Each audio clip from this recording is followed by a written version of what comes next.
نہیں شو ہو رہی. ہمارے پاس شو ہو رہی ہے، آپ کے پاس شہباز صاحب شو ہو رہی ہے؟ میرے پاس بھی ہو رہی ہے شو. میرے پاس شو ہو رہی ہے. میرات العقول ہے جی، اس کی پہلی جلد ہے. اب ہو رہی ہے جی، ہو رہی ہے. بسم اللہ کریں. جی جی جی پیج نمبر 100 ہے، پہلی جلد ہے. جی بسم اللہ کریں قبلہ. جی.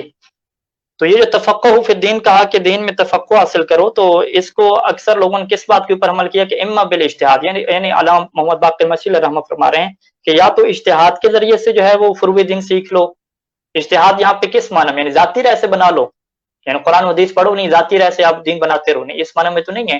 یعنی آپ کیا کرو، قرآن و حدیث پڑھو، اس کے اندر خود تحقیق کرو، کوشش کرو، ایفرٹ کرو، اور وہاں سے کہ اپنے شرعی احکام نکال لیں. او بالتقلید ہے، یا کیا ہے جی، تقلید کے ذریعے سے کیا ہے سیکھ لو. ٹھیک ہے جی. وَيُمْكِنْ حَمْلُهُ عَلَى الْعَامِّ مِنَ الْأُصُولِ وَالْفُرُوعِ، اور یہ بھی ممکن ہے کہ آپ اسے حمل کریں کس کے اوپر، کہ اصول اور فروع سے. عام کیا اس کا معنی ہے، عام معنی کون سا ہے کہ بتحصیل الیقین فیما یمکن تحصیلہ فیہ، کہ آپ کیا کریں، یقین حاصل کریں وہاں پہ کہ جہاں پہ یقین حاصل کرنا ممکن ہو.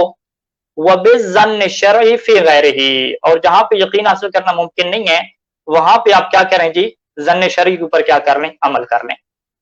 تو یہاں پہ علامہ مشل رحمت جو الفاظ استعمال کر رہے ہیں، ہم نے ان کے الفاظ کو کیا ہے دیکھنا ہے، اور اصطلاح کیا ہے بتانے کی میں بات کر رہا ہوں. حدیث سے استدلال میں نہیں کر رہا. دیکھیں کچھ مومن کہہ رہے ہیں کہ حدیث سے استدلال ہو رہا ہے، جی جی، میں حدیث سے ابھی استدلال نہیں عرض ہو کرنے رہا. والا تھا یہ کہ ہاشمی ہاں صاحب استدلال. جو حدیث ہے اس پہ کوئی بات نہیں کر رہے. الحدیث السادس ضعیف علی مشہور، اس پہ انہوں گفتگو نہیں کر رہے. وہ نیچے علامہ مجلسی کا قول نقل کر رہے ہیں. تھوڑا سا دقت کریں. جی جی جی جی اس کی وضاحت فرما دیں ہاشمی صاحب. جی جی بالکل. میں نے وضاحت کر دی کہ ہم یہاں پہ آپ کو یہ اصطلاح دکھانا چاہ رہے ہیں کہ اجتہاد کا لفظ، تقلید کا لفظ جو استعمال کیا جاتا تھا، اور ظن کا لفظ جو استعمال کیا جاتا تھا، وہ کس معنی میں استعمال کیا جاتا تھا. یعنی آپ علامہ مشیل رحمہ یہاں پہ یہ فرما رہے ہیں کہ بعض، اور اس کو ہم اس حدیث کا ہم یہ بھی معنی لے سکتے ہیں کہ تفقہ فی دین کا کیا مطلب ہے کہ آپ اصول اور فروع کا علم حاصل کرو. ٹھیک ہے جی. کیسے حاصل کرو، بتحصیل الیقین فیما یمکن تحصیل فیہ، کہ جہاں پہ یقین حاصل کرنا ممکن ہے وہاں پہ تو آپ یقین حاصل کر لیں. یقین حاصل کرنا کہاں پہ ممکن ہوتا ہے، یقین حاصل کرنا وہاں پہ ممکن ہوتا ہے جہاں پہ تواتر ہو. ٹھیک ہے، تواتر کی حد تک چیزیں پہنچ چکی ہوں، یا آپ جو ہے وہ قرآن مجید کے کسی ایسی آیت سے استدلال کر رہے ہوں کہ جس آیت کا معنی کیا ہے بڑا کلیئر اور واضح ہو، تو اسے ہم کیا کہتے ہیں، یقین حاصل کہتے ہیں، یقین حاصل کرنا کہتے ہیں. اگر آپ کے لیے یقین حاصل نہیں ہو رہا تو پھر آپ کس کی طرف جائیں گے. ٹھیک ہے، پھر علامہ کیا فرماتے ہیں کہ وہ بالظن شرعی، تو آپ کس کے اوپر آ جائیں جی، شرعی ظن کے اوپر کہیں آپ آ جائیں. وہ بالظن الشرعی فی غیرہ، اور جہاں پہ یقین حاصل کرنا ممکن نہیں ہے وہاں پہ آپ کدھر آئیں گے جی، ظن شرعی کی طرف آئیں گے. کہ آپ کہیں گے کہ ہم یہاں پہ کس کے اوپر آتے ہیں جی، شرعی ظن کے اوپر آتے ہیں. تو اب آپ کہیں گے کہ یہ کیا جی، شرعی ظن کیا ہوتا ہے. ٹھیک ہے، تو شرعی ظن کیا ہوتا ہے، یعنی وہ ظن کہ جو آپ کو غیر معصوم راویوں سے حاصل ہوتا ہے. غیر معصوم راوی جب آپ کو ایک بات بیان کرتا ہے تو آپ اس کی عصمت کا کیا ہے، عقیدہ نہیں رکھے ہوئے.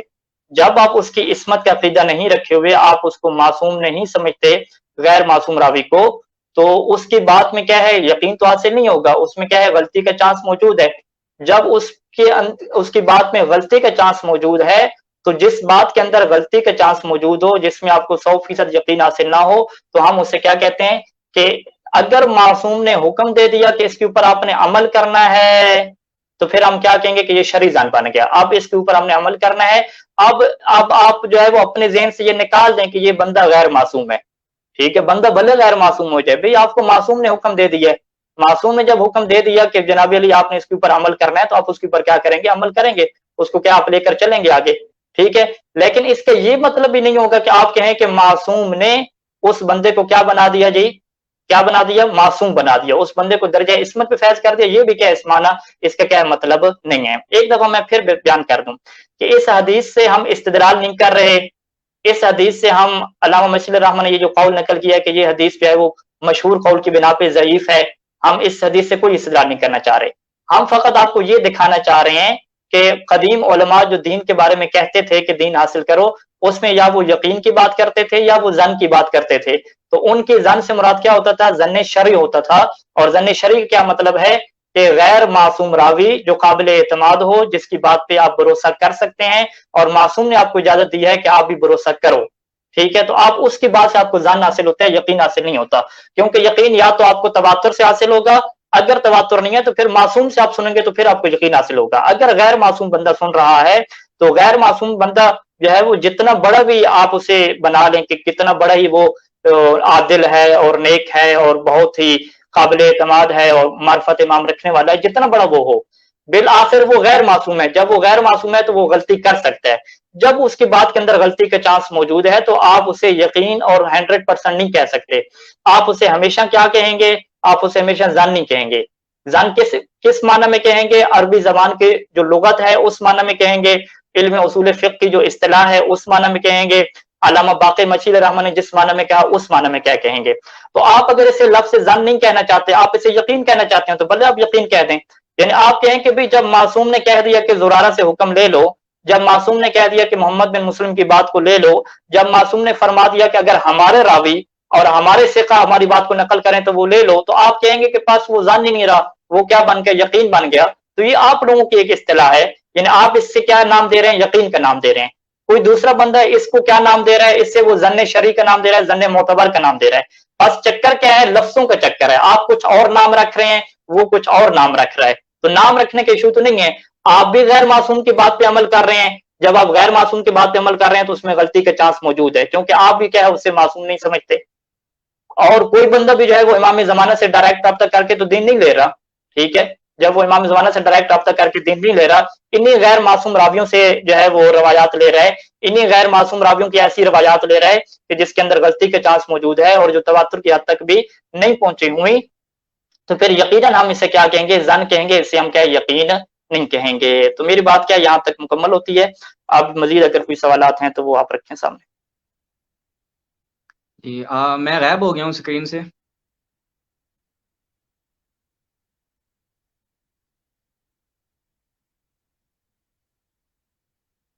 جی اب آ جی گیا۔ آپ موجود ہیں؟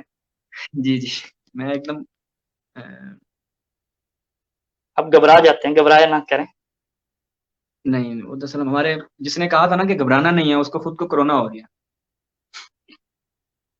سید ریاض عباس صاحب، جس طرح راوی معصوم نہیں ہیں، نستجیر باللہ خامنائی معصوم، کس نے کہا ہے جی خامنائی منصوب ہے؟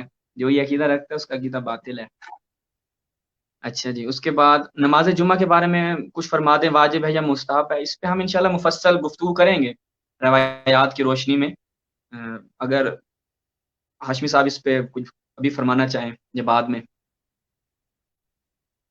جی جی جی، اختلافی جو فتاوی آ رہے ہیں ہم ان کے اوپر ترتیب سے گفتگو کریں گے، اور عنوان ہمارا کیا ہوگا کہ فقہا کے اوپر قیاس کی تہمتیں، جو فقہا جی کے جی اوپر قیاس اور فعل حرام کی تہمتیں لگائی جاتی ہیں، وہ جو مشہور مسئلے سوشل میڈیا پہ وائرل ہیں، ہم انشاءاللہ وہ ویڈیو کے ساتھ کیا ہے وہ لے کر آئیں گے اور روایات سارے مومن کو کیا دکھائیں گے انشاءاللہ۔ جی۔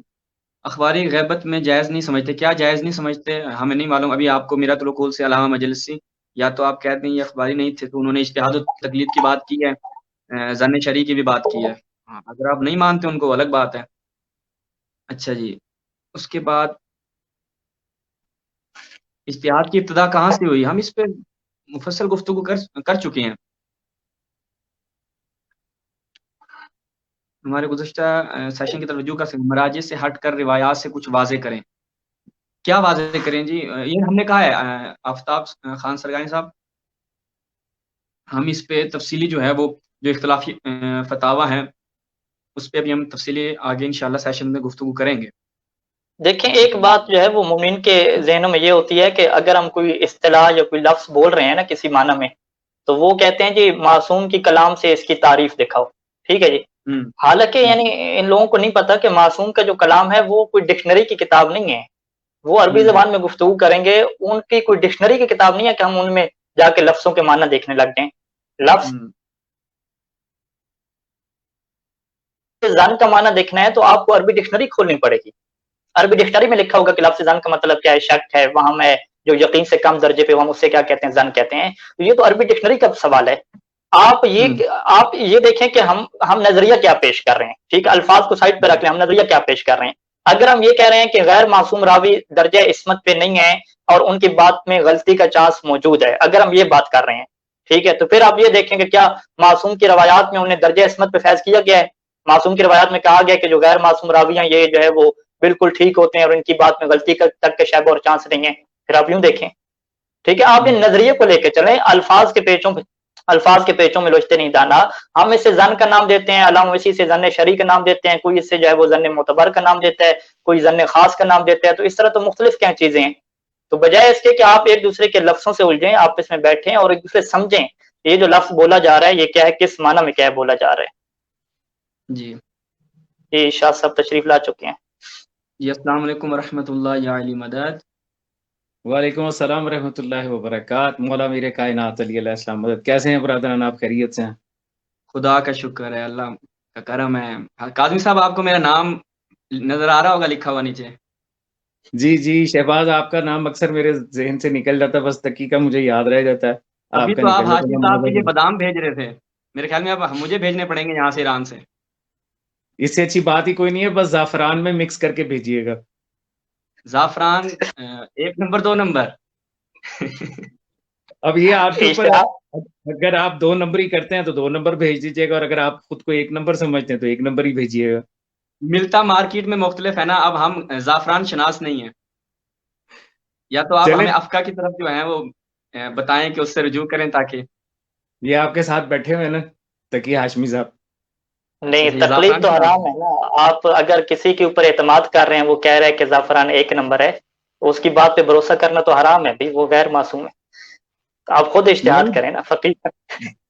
جی جی آپ بالکل ٹھیک فرما رہے ہیں. جب تک یہ بھیجیں گے نہیں تب تک تو یہ اعتماد ہوگا کہ یہ جو بھیجیں گے وہ بالکل ٹھیک ہوگا. جب آ جائے گا تو پھر ظاہری بات ہے کہ میں اس کے اوپر اپنی تسلی تو کروں گا کہ یہ 1 نمبر ہے یا 2 نمبر ہے، ایسے ہی تھوڑی استعمال کر لیں گے اس کو. ہاں ہاں بالکل، نہیں یہ نہیں اچھی تحقیق بات. ضروری ہے جی، فقاہت تحقیق جو ضروری ہے ہے. وہ کاظمی صاحب ہمارے ساتھ ہیں. ناظرین سلام ان کی طرف سے آپ خود کر دیں مومنین کو، پھر ہم اپنی گفتگو کی جی، طرف آتے ہیں. جو بھی، جو کہ میں کسی کا کمنٹ نہیں دیکھ پا رہا ہوں، جو بھی اس وقت آن لائن ہیں اور اس پروگرام کو دیکھ رہے ہیں ان سب کو السلام علیکم ورحمۃ اللہ وبرکاتہ. اور مولا میرے کائنات علی علیہ الصلوۃ والسلام مدد. جی تو ناظرین ہماری کاظمی صاحب کے ساتھ گزشتہ کچھ سیشنز میں بہترین انداز سے گفتگو ہوئی ہے، اور مومنین جو ہیں وہ اس پلیٹ فارم سے سنتے رہے ہیں ہاشمی صاحب کی، کاظمی صاحب کی گفتگو، اور بہت محظوظ ہوئے ہیں. اور ایسے مومنین کے جو معتدل مزاج ہیں، شدت پسند نہیں ہیں، انہوں نے کمنٹس کیے، ہم تک پہنچا ان کا فیڈ بیک کہ واقعی اس انداز سے گفتگو ہونی چاہیے.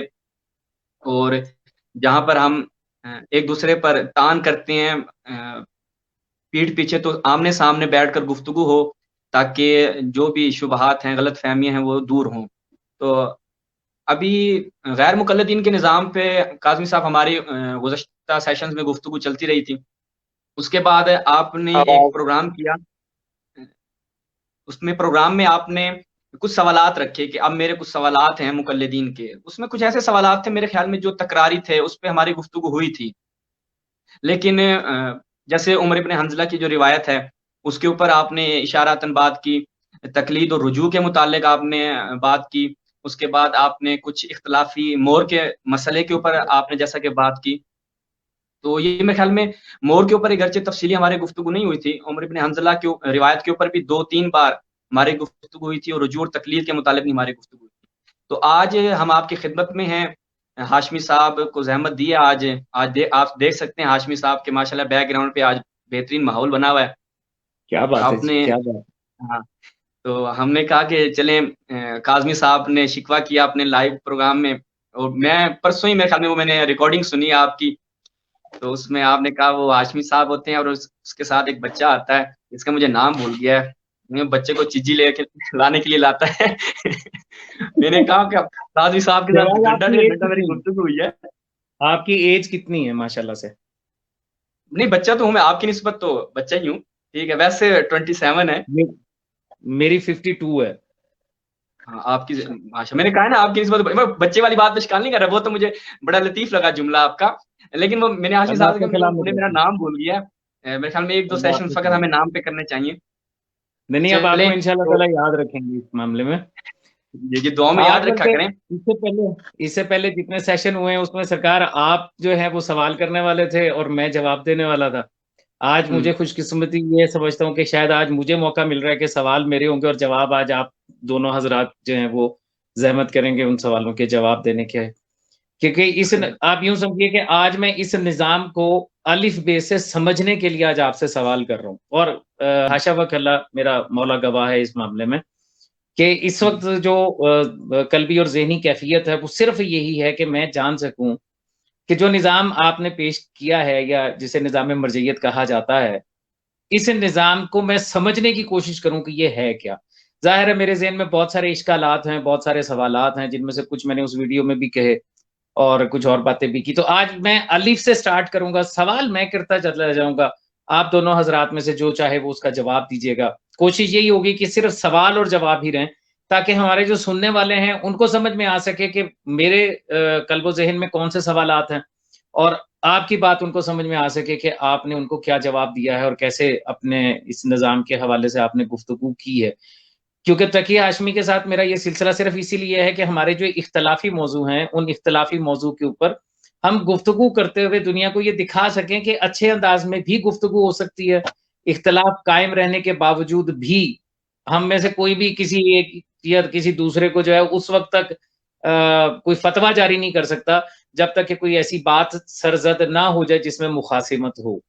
تو اس لیے یہ سلسلہ ہے۔ تو آج انشاءاللہ تعالی گفتگو اسی انداز سے ہوگی، میں الف سے شروع کروں گا اور پھر آگے کی طرف ہم رفتہ رفتہ چلے جائیں گے اور کوشش کریں گے کہ جلدی اس کو نمٹا لے، زیادہ لمبا نہیں ہو۔ جی ہمارا آج 2 گھنٹے، ہم قاضی صاحب مومنین کی طرف سے شکایت ہے کہ آپ 3-4 گھنٹے تک کراس کر جاتے ہیں، تو ابھی ہمارے پاس پورا ایک 1.25 گھنٹہ ہے، تو آج ہم 1.25 گھنٹے میں جتنی بھی آپ کے سوالات پہ بات کر سکیں گے کریں گے، باقی جو رہ جائیں گے انشاءاللہ اگر زندگی رہی تو اگلے سیشن میں۔ جی جی ٹھیک ہے، کوئی مسئلہ نہیں، کوئی مسئلہ نہیں، کوئی مسئلہ بسم اللہ کریں قاضی صاحب، بغیر کسی توقف کے مومنین جو ہیں وہ منتظر ہیں۔ جی ٹھیک ہے۔ اچھا جی، پہلا جو میرا سوال ہے وہ یہ ہے، مولا میر کائنات علیہ السلام فرماتے ہیں کہ کسی شے کا انجام جاننا چاہو تو اس کی ابتدا کی طرف نظر کرو، تمہیں اس کے انجام کا پتہ چل جائے گا۔ تو میرا پہلا سوال جو ہے وہ یہ ہے کہ اجتہاد کی ابتدا کیا ہے اور کہاں سے ہے؟ جی بالکل کاظمی صاحب، یہ جو سوال ہے نا کہ اجتہاد کی ابتدا کہاں سے ہے، تو اس کے لیے ہمیں یہ اگر دیکھا جائے کہ اس لفظ کی ابتدا کہاں سے ہے یا اس کا جو معنی اور مفہوم ہے اس کی ابتدا کہاں سے ہے، 2 چیزوں میں ہم تقسیم کریں گے۔ آپ کیا پوچھنا یہ چاہ رہے ہیں کہ اس لفظ کی ابتدا کہاں سے ہے، یا یہ پوچھنا چاہ رہے ہیں کہ اس کا جو معنی اور مفہوم اصولی حضرات کرتے ہیں اس معنی اور مفہوم کی ابتدا کہاں سے ہے؟ اس سے جی پہلے جو یہ سوال ہوگا، اس سے میں عرض پہلے کر پھر یہ دیتا سوال ہوگا کہ وہ معنی اور مفہوم کیا ہے۔ میں عرض کر دیتا ہوں، جو آپ پوچھ رہے ہیں وہ میرا دوسرا سوال ہوتا کہ اصولین نے جو اس کی تعریف کی ہے وہ کب سے ہے، ٹھیک ہے۔ تو پہلا سوال میرا یہ ہے کہ اجتہاد جو لفظ ہے اسلام میں اس کی ابتدا کب سے ہے، کہاں سے ہوئی، کس نے کی، اور پھر دوسرا سوال اب چلیں آپ نے کہہ دیا ہے تو ساتھ ہی لے لیجئے گا کہ تشیع میں مذہب اثنا عشریہ امامیہ میں جو تعریف آج بیان کی جاتی ہے اس کی ابتدا کب سے ہے، جو باقاعدہ طور پر سامنے آئی، منظر عام پہ آئی، اور اس سے پہلے نہیں تھی۔ یہ دوسرا سوال تھا۔ چلیے بسم اللہ کیجیے گا۔ جی بسم اللہ۔ اگر آپ لفظ سے اجتہاد کی بات کریں تو یہ روایات اہل بیت علیہ السلام میں جو ہے وہ مختلف معنی کے اندر کیا استعمال ہوتا رہا ہے۔ گزشتہ نشست میں سید سیستانی کی ہم کتاب لے کر آئے تھے الاجتہاد والتقلید کے اوپر، کہ جس کے اوپر انہوں نے لفظ اجتہاد کے اوپر جو کچھ روایات کے ہیں ذکر کی، کہ کچھ روایات میں اجتہاد کرنے کا حکم دیا گیا ہے کہ آپ لوگ اجتہاد کریں، اور اگر آپ اجتہاد نہیں کر رہے تو اس کی کیا ہے مذمت کی گئی ہے۔ اور پھر وہ کچھ روایات لے کر آئے کہ جس میں جو ہے وہ اجتہاد سے کیا ہے روکا گیا ہے، اور وہاں پہ کہا گیا ہے کہ آپ نے جو ہے وہ اجتہاد نہیں کرنا، جو ذاتی رائے سے اجتہاد کرتا ہے اس کی کیا ہے چیز باطل ہے۔ تو ظاہری بات ہے جب لفظ اجتہاد عربی زبان کا لفظ ہے تو اس کی عربی ڈکشنری میں کیا ہے بہت زیادہ معنی ہیں، اور ہم نے جو ہے وہ کچھ روایات اس میں ذکر کی تھیں کہ جس میں سے جو میں نے پہلے بھی عرض کی ہے، جس میں صادق علیہ محمد یہ فرماتے ہیں کہ علیکم بالورع والاجتہاد، کہ تمہارے اوپر یہ ضروری ہے کہ تم اجتہاد کرو اور تقوی کا اختیار کرو۔ وہاں پہ جو اجتہاد جس معنی میں استعمال ہوتا ہے اسے ہم کیا کہتے ہیں، اجتہاد عملی کہتے ہیں، کہ عمل کے اعتبار سے انسان کو کیا ہے آگے جانا چاہیے، ٹھیک ہے۔ یعنی کہ جس طرح کے ناج البلاغہ میں جو ہے وہ امیر المومنین علیہ السلام فرماتے ہیں کہ وَلَٰكِنْ أَعِينُونِي بِوَرْعٍ وَاجْتِهَادٍ، کہ کہ تم سب لوگ میری مدد کرو، میرے ساتھ سپورٹ کرو، میرے ساتھ تعاون کرو. کیسے تم میرے شیعہ بنو، میرے ساتھ تعاون کرو؟ بے ورعن و اجتہادن، ورع یعنی بچنے کے ذریعے سے، حرام کاموں سے بچنے کے ذریعے سے، و اجتہادن اور اجتہاد کے ذریعے سے. یعنی مولا فرما رہے ہیں کہ اجتہاد کے ذریعے سے میرے ساتھ تعاون کرو. اب وہ اجتہاد کا کیا مطلب ہے؟ جس میں سید سیستانی یہ فرماتے ہیں کہ یہ اجتہاد عملی ہے، کہ عمل کے اعتبار سے آپ کو آگے جانا ہے، دوسرے لوگوں سے عمل کے اعتبار سے آپ کو آگے نکلنا ہے. تو مولا یہ حکم دے رہے ہیں کہ اگر ہمارے ساتھ تعاون کرنا چاہتے ہو اور ہمارا بننا چاہتے ہو تو عمل کے اعتبار سے تم سب سے آگے ہونا چاہیے. اسی طریقے سے جو ہے وہ بہت زیادہ روایات موجود ہیں، اور شیخ سند حافظ اللہ نے کتاب الاجتہاد والتقلید کے اوپر 2 کتابیں لکھی ہیں. انہوں نے جو ہے وہ اس کتاب میں تقریباً 7 کے 8 کے ہیں روایات لکھی ہیں، جس کے اندر مجتہدین کا لفظ بھی آیا ہے کہ مجتہدین کے فضائل بیان کیے گئے ہیں، کہ امام علیہ السلام فرمایا کہ یہ جو مجتہدین ہیں یہ سردار ہیں، یہ تمہارے ایسے ہیں ویسے ہیں. اور اس طریقے سے اجتہاد کے بارے میں کیا انہوں نے روایات لکھی. یعنی یہ ایک روایات کا بہت بڑا چیپٹر ہے. اگر آپ کے پاس سافٹ ویئر وغیرہ ہو تو اجتہاد اور مجتہد لکھ کے آپ سرچ کریں تو بہت زیادہ کیا اس کے فضائل ملیں گے. اور اس کو ہم کیا کہتے ہیں؟ الاجتہاد العملی، کہ عمل کے اعتبار سے آپ کو ایفرٹ کرنی اور آگے جانا ہے. اسی طریقے سے روایات میں ایک اور اجتہاد کے اوپر بھی روایات موجود ہیں کہ جس کی مذمت کی گئی ہے، اور وہ اجتہاد کس معنی میں ہے؟ قیاس کے معنی میں ہے، رائے کے معنی میں ہے. کہ وہ اہل سنت کے ہاں جس طرح روایت ہے کہ اس میں جو ہے وہ معاذ بن جبل کی روایت ہے کہ رسول خدا نے اس سے پوچھا کہ تم جو ہے وہ اگر اللہ کی کتاب میں بھی تمہیں حکم نہیں ملتا، اور فَإِن لَمْ تَجِدْ فِي سُنَّةِ رسول اللہ، اور اللہ کی سنت میں، اللہ کا جو رسول ہے اس کی سنت میں بھی نہیں ملتا، تو تم پھر کیا کرتے ہو؟ قال اجتہد رأیی، اس نے کیا کہا کہ میں اپنے رائے سے اجتہاد کر لیتا ہوں. تو یہ وہ جو اجتہاد ہے کہ جس کی ہمارے ہاں کیا ہے مذمت کی گئی ہے.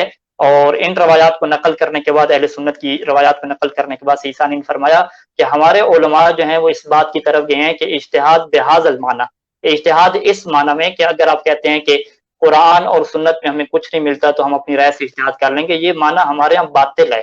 نہ فقط باطل ہے بلکہ ہمارے علماء نے اس کے اوپر پوری کتابیں لکھی ہیں اور اس معنی کو کیا کیا؟ رد کیا ہے. تو میں اپنی بات کا خلاصہ کروں کہ عربی زبان میں لفظ اجتہاد کے بہت زیادہ معنی ہیں. ایک روایات ہیں کہ اس میں اجتہاد کا حکم دیا گیا، مجتہدین کے فضائل پڑھے گئے جیسا کہ نہج البلاغہ سے، اور دیگر روایات میں نے جلدی پڑھ دی آپ کے سامنے. اور کچھ روایات ایسی ہیں کہ جس میں ذاتی رائے کی اور اجتہاد والوں کی مذمت کی گئی ہے. وہ کس معنی میں ہے؟ کہ جو دین میں قرآن اور سنت کے مقابلے میں کیا کرتے ہیں؟ اجتہاد کرتے ہیں. یہ تو ہو گیا لفظ کی بات ہوگی. تو اگر آپ لفظ کے بارے میں یہ سوال اٹھاتے ہیں کہ لفظ اجتہاد کب سے شروع ہوا عربی زبان میں، تو میں یوں کہوں گا کہ جب سے عرب تھے، جب سے عربی تھی تو یہ لفظ اجتہاد تھا. اگر آپ یہ کہیں گے کہ روایات اہل بیت علیہ السلام میں لفظ اجتہاد کب سے شروع ہوا، تو میں یہ کہوں گا کہ جب سے رسول خدا صلی اللہ علیہ وآلہ وسلم نے روایات اور مولا امیر المؤمنین السلام نے احکام بیان کرنا شروع کیے تو اس میں انہوں نے لفظ اجتہاد کو استعمال کیا. دونوں معنی میں استعمال کیا، صحیح معنی میں بھی استعمال کیا اور جو اس کا غلط معنی تھا اس میں بھی استعمال کیا. تو لہٰذا اس کی جو تاریخ ہے لفظ اجتہاد کی، اچھے اور برے دونوں معنی میں کیا ہے ہمیں روایات اہل بیت علیہ السلام میں واضح طور پہ کیا مل جاتی ہے. اس کے بعد یہ چیز سامنے آتی ہے کہ چلیں یہ تو روایات ہوگی. اب آپ علماء اصولی لفظ اجتہاد جب کہتے ہیں کہ یا تو ایک بندہ مجتہد بن جائے یا تو وہ کیا بن جائے؟ مقلد بن جائے. تو آپ یہ جو کہتے ہیں کہ ایک بندہ مجتہد بنے، اجتہاد کرے، آپ کا کیا مطلب اس سے لیتے ہیں؟ ٹھیک ہے، اگر میں آسان الفاظ میں بیان کروں کہ ہمارے ہاں اجتہاد کا مطلب یہ لیا جاتا ہے کہ آپ کوشش کریں کہ حکم شرعی کے اوپر حجت کو قائم کریں.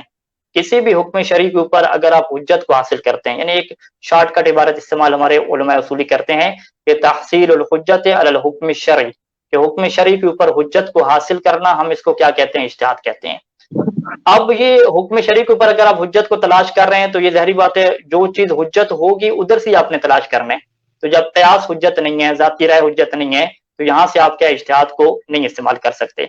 پھر ہم نے یہ سوال اٹھایا تھا کہ سید سیستانی دامت ظل نے اپنی کتاب میں لکھا کہ محقق ہلی اور علامہ ہلی نے جو اس کی تعریف کے اندر لفظ ظن کو استعمال کیا، کہ جس کی وجہ سے اس زمانے میں، بعد کے جو زمانے کے کچھ اخباری ہے ان لوگوں نے بڑی اس کو تنقید کا نشانہ بنایا کہ آپ لفظ اجتہاد میں ظن کا لفظ کیوں استعمال کر رہے ہیں. تو اس کی بھی انہوں نے وضاحت کی کہ جو ابھی میں کچھ دیر پہلے وضاحت کر چکا ہوں کہ غیر معصوم جی راوی اگر تواتر تک نہیں پہنچا ہوا تو اس سے مراد وہ کیا لیتے ہیں؟ ظن لیتے ہیں.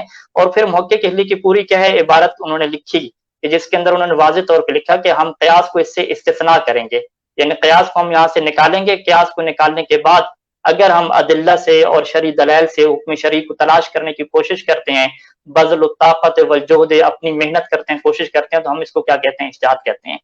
یعنی علماء اصولیت کے اندر جو اجتہاد کا معنی ہے وہ معنی کیا ہے کہ آپ لوگ کوشش کریں، ایفرٹ کریں حکم شرعی کے اوپر دلیل کو تلاش کرنے کی.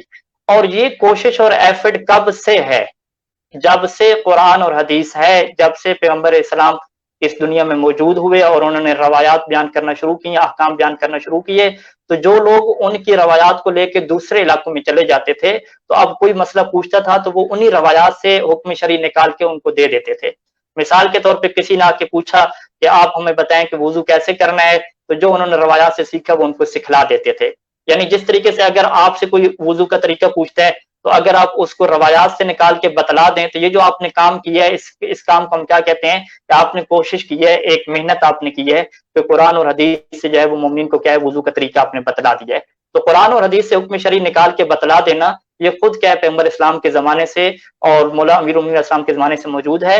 اور بلکہ اگر میں یہاں پہ ایک حوالہ کوٹ کرنا چاہوں تو شیخ طوسی علیہ الرحمہ نے کتاب العدہ میں یہ بات لکھی ہے کہ یہ جو فتویٰ دینا ہے اور فتویٰ لینا ہے یہ نظام تو مولا امیر المومنین علیہ السلام کے زمانے سے بڑا رائج ہو چکا تھا اور پھیل چکا تھا کہ بہت سارے لوگ جو ہے وہ فتویٰ دیا کرتے تھے اور فتویٰ دینے والے کیا ہے بہت زیادہ تھے. لیکن یہاں پہ پھر ہمارے پاس روایات واضح طور پہ موجود ہیں کہ من افتى بغیر علم فعلیہ لعنت اللہ، کہ جو بغیر علم کے، بغیر جو ہے وہ علم کے اور بغیر ہدایت کے اگر کوئی فتویٰ دیتا ہے اپنی ذاتی رائے سے تو اس کے اوپر اللہ کی لعنت ہے اور اس کا ٹھکانہ کیا ہے جہنم ہے. یعنی میں مومنین کے لیے بات کو سمیٹوں اور آسان کروں کہ قرآن اور حدیث سے حکم شرعی کو نکالنا اور باقاعدہ طور پہ فتوے کا آغاز ہونا خود یہ رسول خدا صلی اللہ علیہ وآلہ وسلم کے زمانے سے خود جو ہے وہ مولا امیر الاسلام کے زمانے سے یہ چیز کیا ہے موجود تھی. لیکن چونکہ وہ دین ابتدا میں تھا، اتنا پھیلا نہیں تھا، علماء کا اختلاف زیادہ نہیں تھا، تو لہٰذا وہاں پہ ایک جو فقیہ نومینیٹ جس طرح بھی ہو جاتے ہیں اس طرح سے نومینیٹ کے طور پہ نہیں آتے ہمارے سامنے. یعنی اگر ہم یہاں پہ کہیں تو عطاب ابن اسید جو ہیں یا ابن عمیر جو ہیں یہ رسول خدا صلی اللہ علیہ وسلم جن کو بھیجا کرتے تھے مختلف علاقوں میں، تو ان کو ہم فقیہ اور مجتہد کہہ سکتے ہیں اس معنی میں. مجتہد کس معنی میں کہ وہ قرآن اور حدیث سے کیا لوگوں کو تبلیغ کرتے تھے، لوگوں کو احکام بیان کرتے تھے. تو یہ وہ پہلے فقہا کے نام آئیں گے ہمارے سامنے کہ جو فقہا جو ہے وہ رسول خدا کے زمانے سے کیا موجود تھے. پھر باقاعدہ اب آگے چلتے ہیں، نہج البلاغہ میں چلیں، جو ابن قسم تھا، ابن عباس تھا، جن کو مولا نے حکم دیا کہ باقاعدہ جا کے فتوے دو، لوگوں کو مسجد میں بیٹھو اور لوگوں کو جا کے فتویٰ بیان کرو، یعنی حکم شرعی بیان کرو. تو یہ کیا نظام چلا. تو بس خلاصہ کلام کیا کہ لفظ اجتہاد کی اگر آپ بات کرتے ہیں تو یہ روایات میں موجود ہے، اچھے اور برے دونوں معنی میں موجود ہے. اور اگر آپ اجتہاد کے معنی اور مفہوم کی بات کرتے ہیں تو یہ معنی اور مفہوم جو اصولی حضرات کرتے ہیں یہ ایسا معنی اور مفہوم ہے کہ جو خود روایات سے لیا گیا ہے، کیونکہ روایات میں جب اس کو اچھے معنی میں استعمال کیا گیا تو وہ کوشش کے معنی میں استعمال کیا گیا کہ آپ عملی طور پہ جہد کریں، کوشش کریں نیک بننے کی. تو فقہا نے بھی روایات اہل بیت علیہم السلام سے اس چیز کو لیا اور کہا کہ اب ہم اجتہاد کو وہ شافی والے معنی میں استعمال نہیں کریں گے کہ شافی تو کہتا تھا کہ اجتہاد اور قیاس میرے نزدیک ایک ہی معنی میں ہے.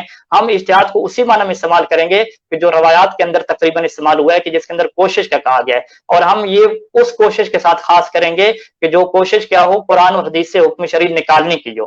تو اگر آپ روایات معصوم سے اور قرآن سے حکم شرعی نکالنے کی کوشش کر رہے ہیں تو یہ کوشش کرنا کیا ہے اجتہاد ہے. جی شاہ صاحب اب اس میں کوئی مشکل ہو تو آپ بیان کریں.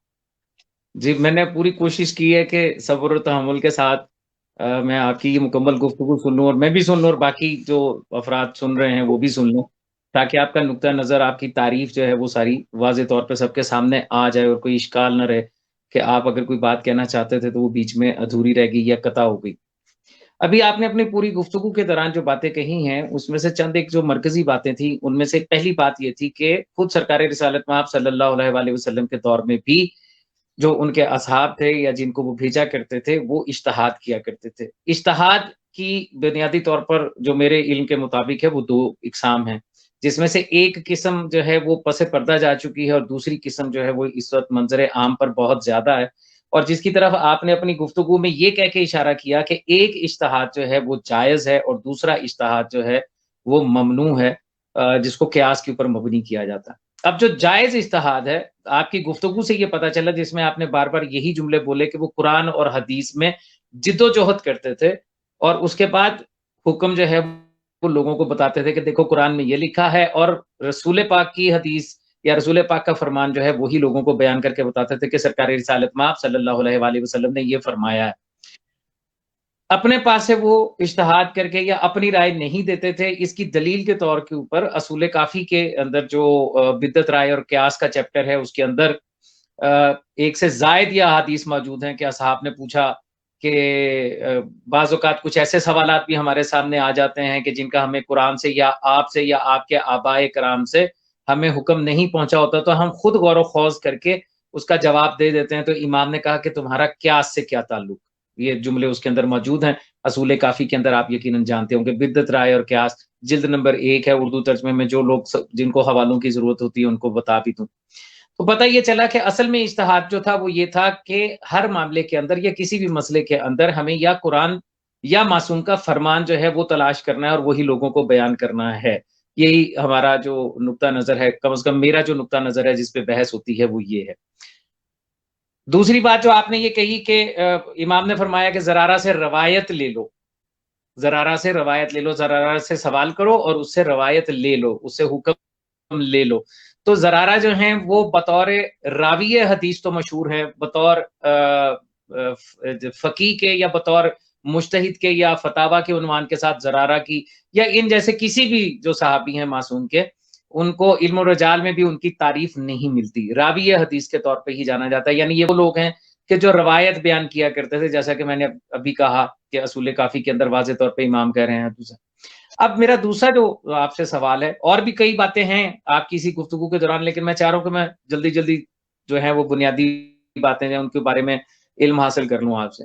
دوسری بات جو دوسرا سوال ہے وہ یہ ہے کہ عام طور پر ایک نقطہ نظر پایا جاتا ہے، وہ یہ پایا جاتا ہے کہ اجتہاد کی ضرورت تب پیش آتی ہے کہ جب کسی شرعی مسئلے کے اندر قرآن اور معصوم کے فرمان میں واضح جواب موجود نہ ہو تو اجتہاد کیا جاتا.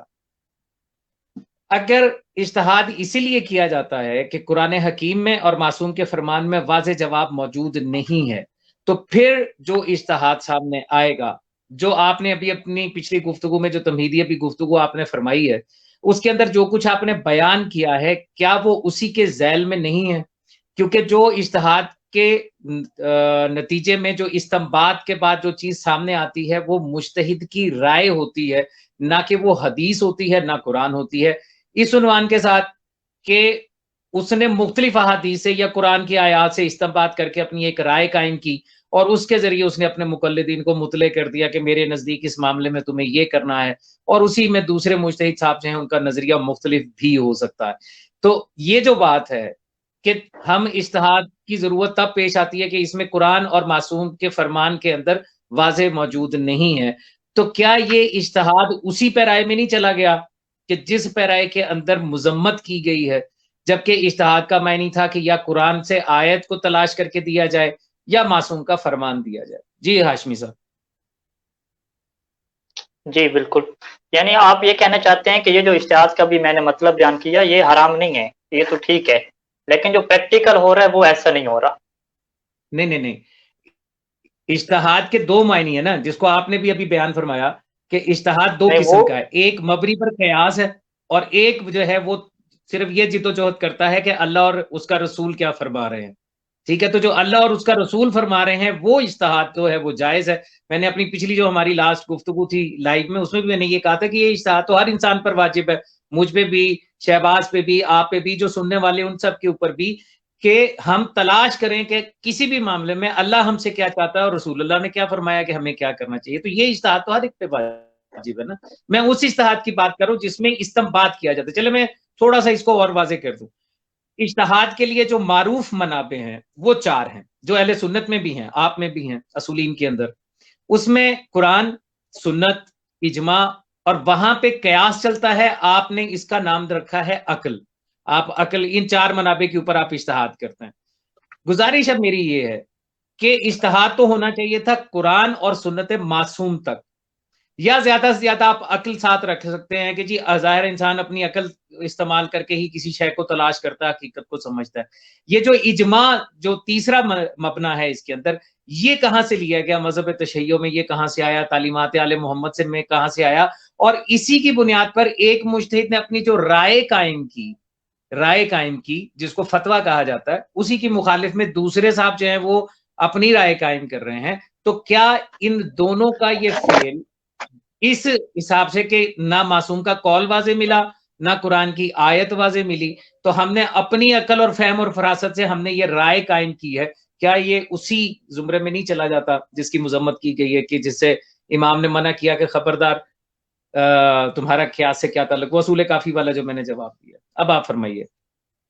جی میں آپ کے سوال کو دوبارہ واضح کر کے رکھوں. یعنی آپ کا یہ سوال ٹھیک ہے کہ اگر تو اجتہاد قرآن و حدیث سے ہو رہا ہے اور قرآن و حدیث سے حکم شرعی نکالا جا رہا ہے پھر تو بات ٹھیک ہے، لیکن آپ لوگ کیا ہے قرآن و حدیث کی جگہ پہ ساتھ اضافہ کرتے ہیں عقل کا بھی اور اجماع کا بھی اضافہ کرتے ہیں. تو لہٰذا آپ تو جو ہے وہ قرآن و حدیث سے ہٹ کے عقل سے بھی چیزیں نکال رہے ہیں، اور ابھی آپ خود پہلے کہہ رہے تھے کہ ذاتی عقل سے اور قیاس سے چیزیں نکالنا حرام ہے، اور ابھی آپ کے جو علماء اصولی ہیں خود انہوں نے جو ہے وہ اپنے مصادر اور مدارک میں کیا ہے عقل رکھی ہوئی ہے، تو وہ بھی تو اپنی عقل سے اجتہاد کر رہے ہیں. تو لہٰذا یہ عقل کہاں سے آ گئی؟ یعنی آپ کا یہ سوال ہے یہ جو چار چیزیں ذکر کی جاتی ہیں عقل، اس کا کیا مطلب ہے، اور اگر آپ اس سے استنباط کر رہے ہیں تو یہ قرآن و حدیث سے ٹکراتا ہے یا نہیں ٹکراتا؟ نہیں، میں عقل کے اوپر ڈیفینیشن نہیں لینا چاہ رہا. میں آپ سے یہ پوچھ یہ رہا ہوں کہ ایک اجتہاد ہے جو آپ کو قرآن کی آیت دکھاتا ہے یا معصوم کا فرمان دکھاتا ہے، ایک اجتہاد ہے جس میں ایک مجتہد اپنی رائے دیتا ہے، آپ کو فتویٰ دیتا ہے. کیونکہ اجتہاد آپ کے نزدیک آپ کے اس طریقہ کار میں کیا ہی تب جاتا ہے کہ جب قرآن کی واضح آیت بھی موجود نہیں اور معصوم کی واضح حدیث بھی موجود نہیں. تو اس لیے ہمیں اجتہاد کرنا پڑتا ہے کہ جی اجتہاد کر کے ہم حکم شرعی حاصل کر سکیں. میں ان دو اجتہادوں کے ذیل میں ساری بات پوچھ رہا ہوں. اب آپ فرمائیں. ہاں یعنی آپ کا سوال یہ ہوگا کہ جو توضیح المسائل لکھی جاتی ہے اس میں وہ سیدھی سیدھی روایت کیوں نہیں دے دیتے؟ روایت کی بجائے وہ جو اپنی ذاتی رائے وہ دے دیتے ہیں. توضیح المسائل پہ ہماری پچھلی گفتگو ہو چکی. میں نے آپ کو بتایا کہ میں آپ سے سیکھنا چاہ رہا ہوں.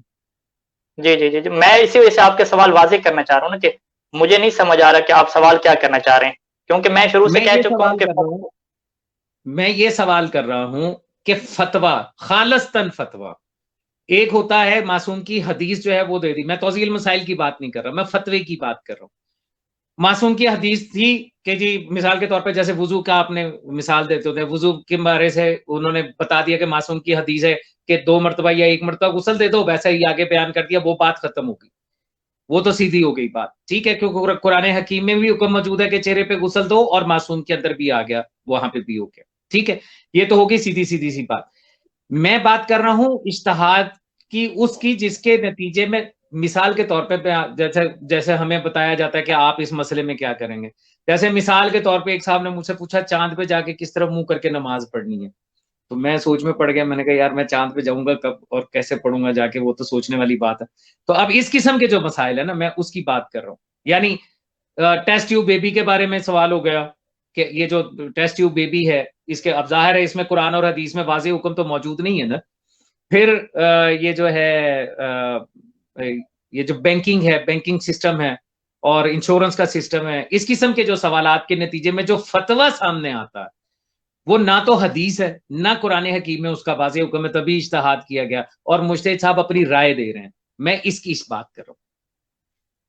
جی تو یعنی آپ کا سوال یہ ہے کہ وہ چیزیں جو قرآن و حدیث میں بالکل واضح اور کلیئر نہیں لکھی ہوئی، تو جیسے جدید فقہی مثال لے لیں تو اس میں جو آپ کا فقی بتلا رہا ہے تو وہ تو اس کی رائے ہے اور فتویٰ ہے، وہ کوئی حدیث تو نہیں ہے، یہی آپ پوچھنا چاہ رہے ہیں؟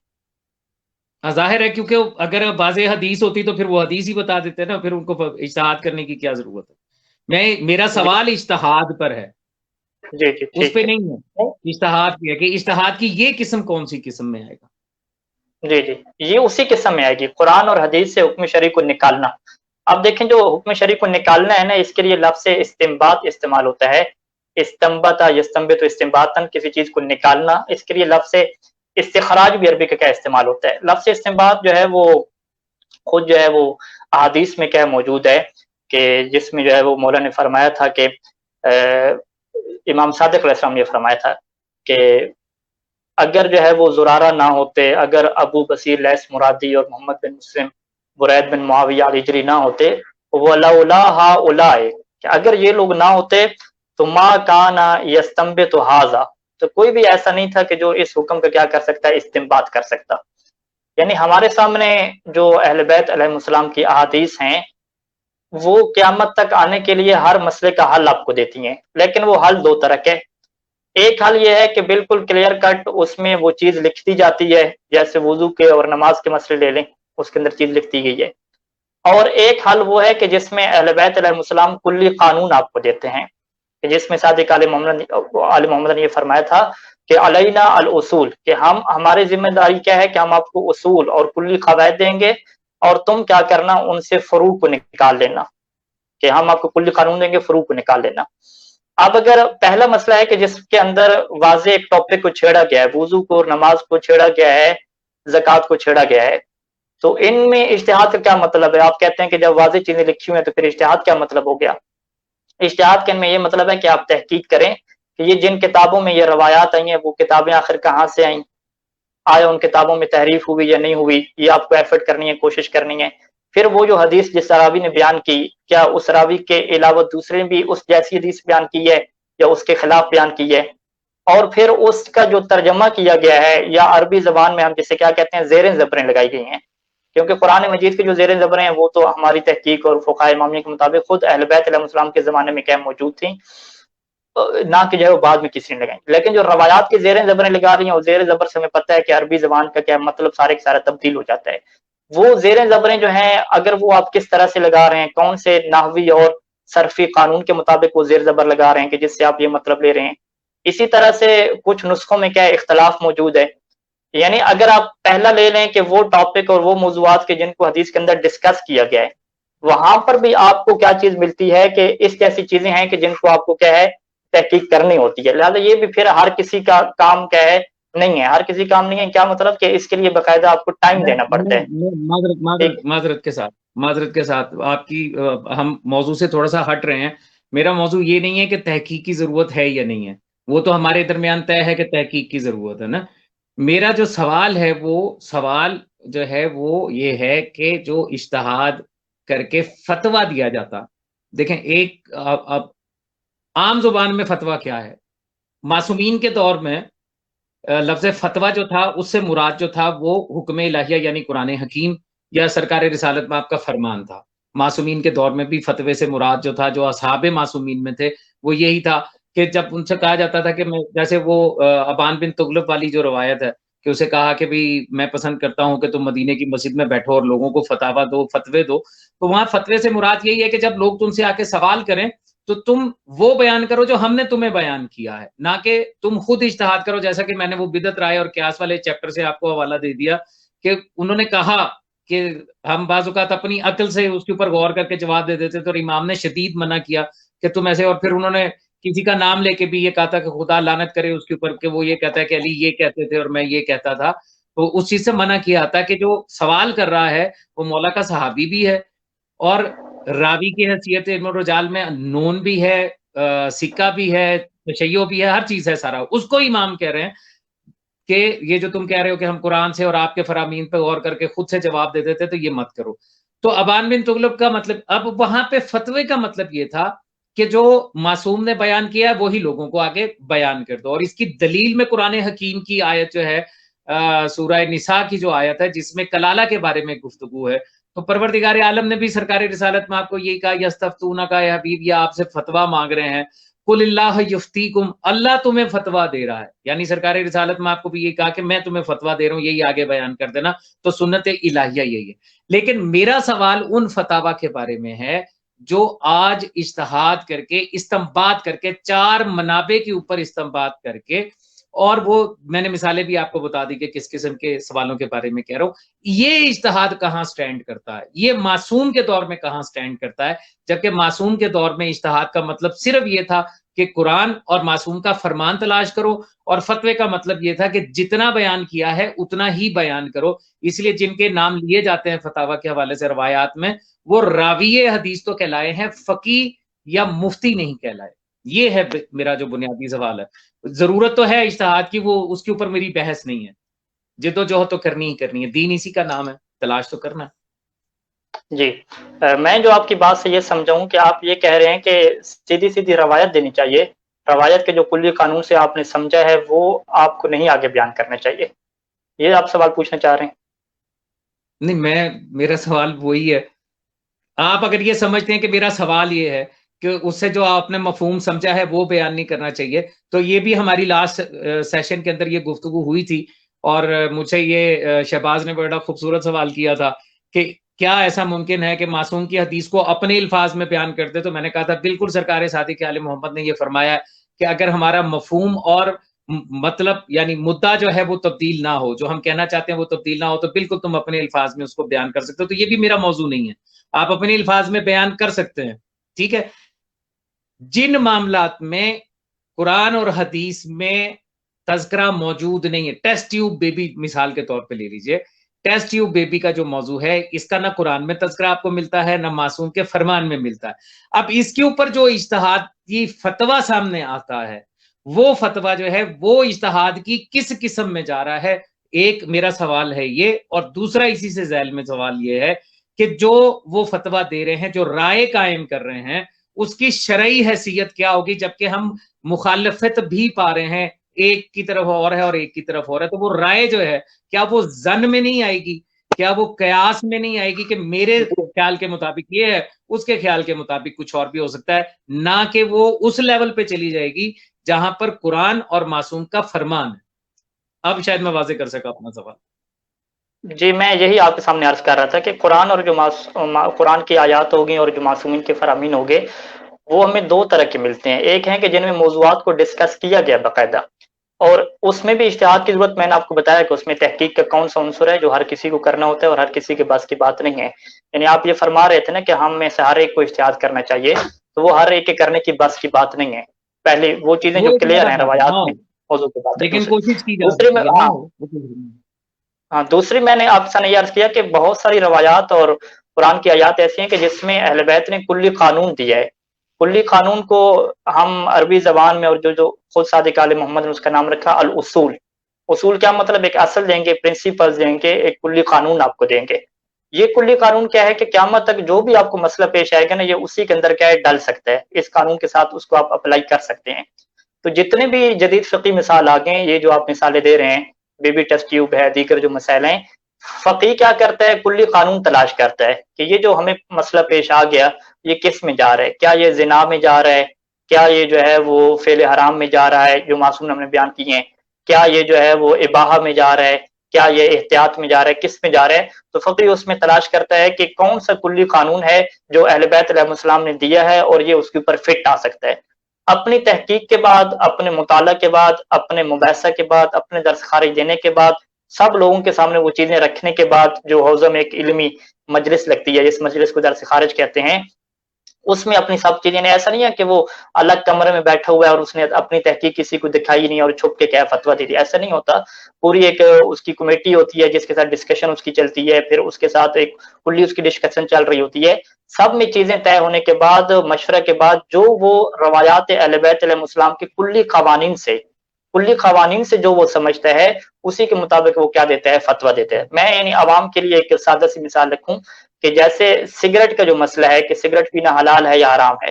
اب چونکہ سگریٹ جو معصوم کے زمانے میں تھا نہیں کہ اس کے اوپر کوئی باقاعدہ موضوع نماز اور روزے کی طرح بنا کے ڈسکشن کی گئی ہو، اس بارے میں وہ کلی قوانین کیا تلاش کرتا ہے. اب کلی قانون میں سے ایک قانون کیا ہے کہ کل شیء لک حلال، کہ ہر چیز آپ کے لیے حلال ہے جب تک آپ کو اس کے حرام ہونے کا علم نہ پہنچ جائے. تو وہ یہ کہتا ہے کہ سگریٹ ایسا ہے کہ نہ اس سے ہلاکت واقع ہوتی ہے، ہلاکت یعنی موت بھی واقع نہیں ہوتی. سگریٹ ایسا بھی نہیں ہے کہ جو ہلاکت کے قریب کر دے، یعنی ایسا بھی نہیں ہے کہ انسان بالکل موت کے قریب چلا جائے. جب یہ دونوں طرح کے نہیں ہے تو ایک بسیط قسم کا نقصان ہے، ایک چھوٹا سا نقصان ہے. تو اس کے نقصان کے اوپر کیا ہے، کوئی دلیل ہمارے پاس نہیں ہے کہ یہ والا نقصان بھی کیا ہے، حرام ہو. کیونکہ جو آیت ہلاکت ہے وہ موت کو ثابت کرتی ہے، یا جو موت کے قریب تر کا نقصان ہے اس کو ثابت کرتی ہے. باقی یہ جو ہر قسم کا نقصان ہے کہ آپ رات کو دیر تک جاگ رہے ہیں، آپ جو ہے وہ موبائل زیادہ استعمال کر رہے ہیں، آپ جو ہے وہ مرغن غذائیں کھا رہے ہیں، تو سب چیزوں کے انسانی جسم پہ نقصانات ہیں. سگریٹ پی رہے ہیں، یہ بھی ایک نقصان ہے.